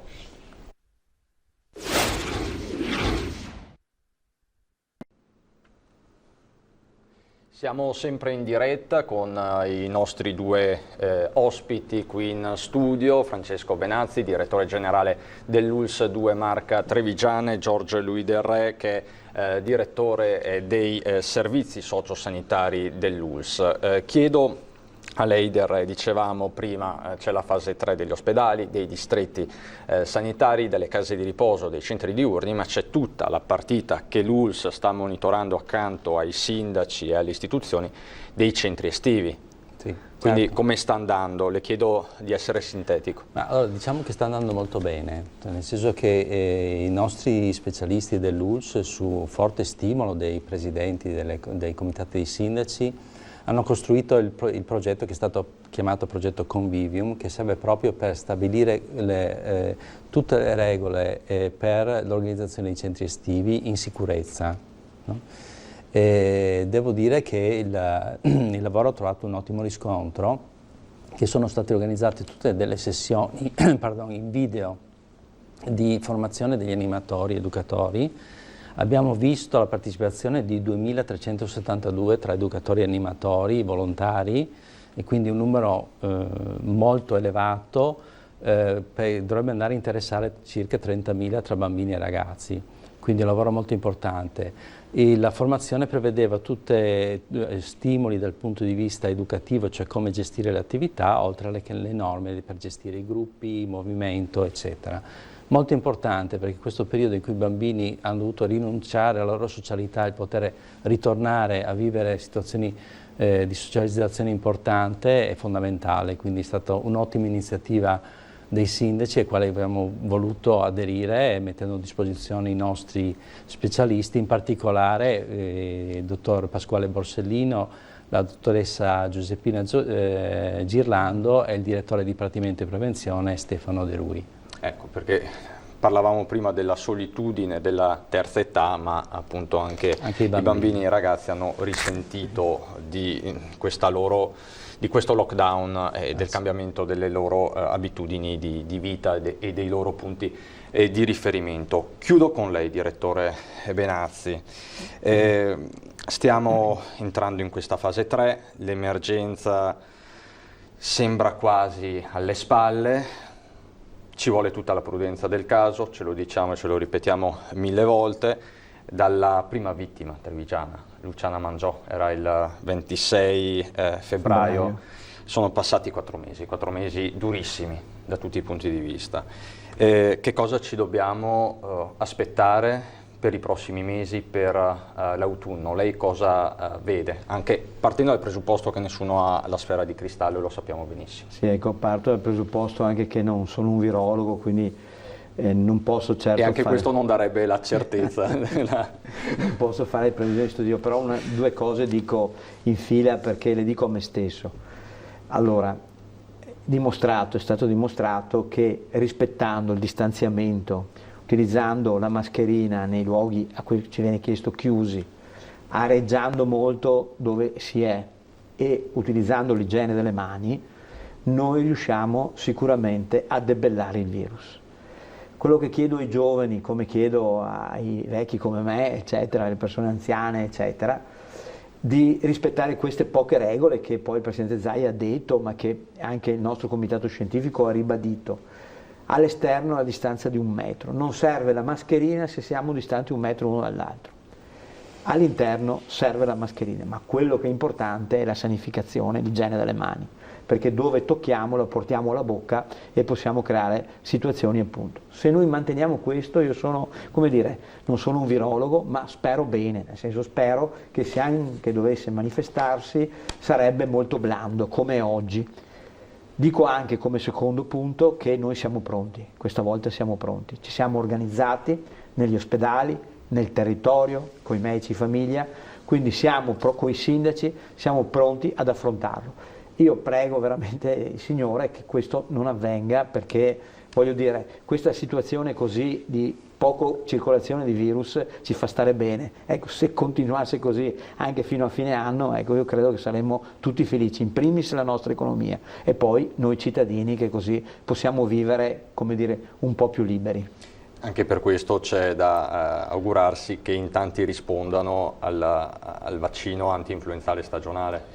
Sì, un appello lo facciamo lo faccio come direttore generale con i miei collaboratori, con tutti i medici. Guardate, noi avremo bisogno, e anche per evitare la cosiddetta sindrome da paura del Covid, che più gente possibile si faccia l'anti-influenzale, perché la diagnosi differenziale tra il Covid e l'influenza all'inizio è difficilissima, perché c'è la rinite, c'è il mal di gola, c'è la febbricola, quindi chi è vaccinato viene già escluso. Quindi se io sono vaccinato vuol dire che se ho la febbre o qualcosa purtroppo sono più un candidato al Covid, però questo aiuta i medici del pronto soccorso e il vostro medico di famiglia. Quindi vi chiedo veramente di vaccinarvi per l'influenza. È una scelta di vita, è una scelta che facciamo per noi stessi. Quest'anno si comincerà anche in anticipo rispetto a settembre, alla solita certo, tabella di marcia e ci saranno sicuramente anche più dosi. Siamo al 50% in più dell'anno scorso. Ecco, quindi diciamo che l'invito è quanto mai accurato e urgente, insomma, perché già si andrebbe a escludere un'ipotesi. E in questo momento assolutamente sì. Perfetto. Io vi ringrazio Giorgio Louis Del Re, che è direttore dei servizi sanitari dell'ULSS 2 Marca Trevigiana e il direttore generale. Grazie per l'invito. Abbiamo fatto un quadro e speriamo veramente di uscire da questo periodo claustrofobico per certi versi, certo. E quindi che questa fase 3 diventi una fase di riavvio e di ripristino delle nostre vecchie care abitudini o comunque di una nuova normalità. Ecco. Grazie davvero a tutti e grazie ancora. Noi ritorniamo in diretta alle 17:30. Vi ringrazio per l'attenzione e buon proseguimento di giornata.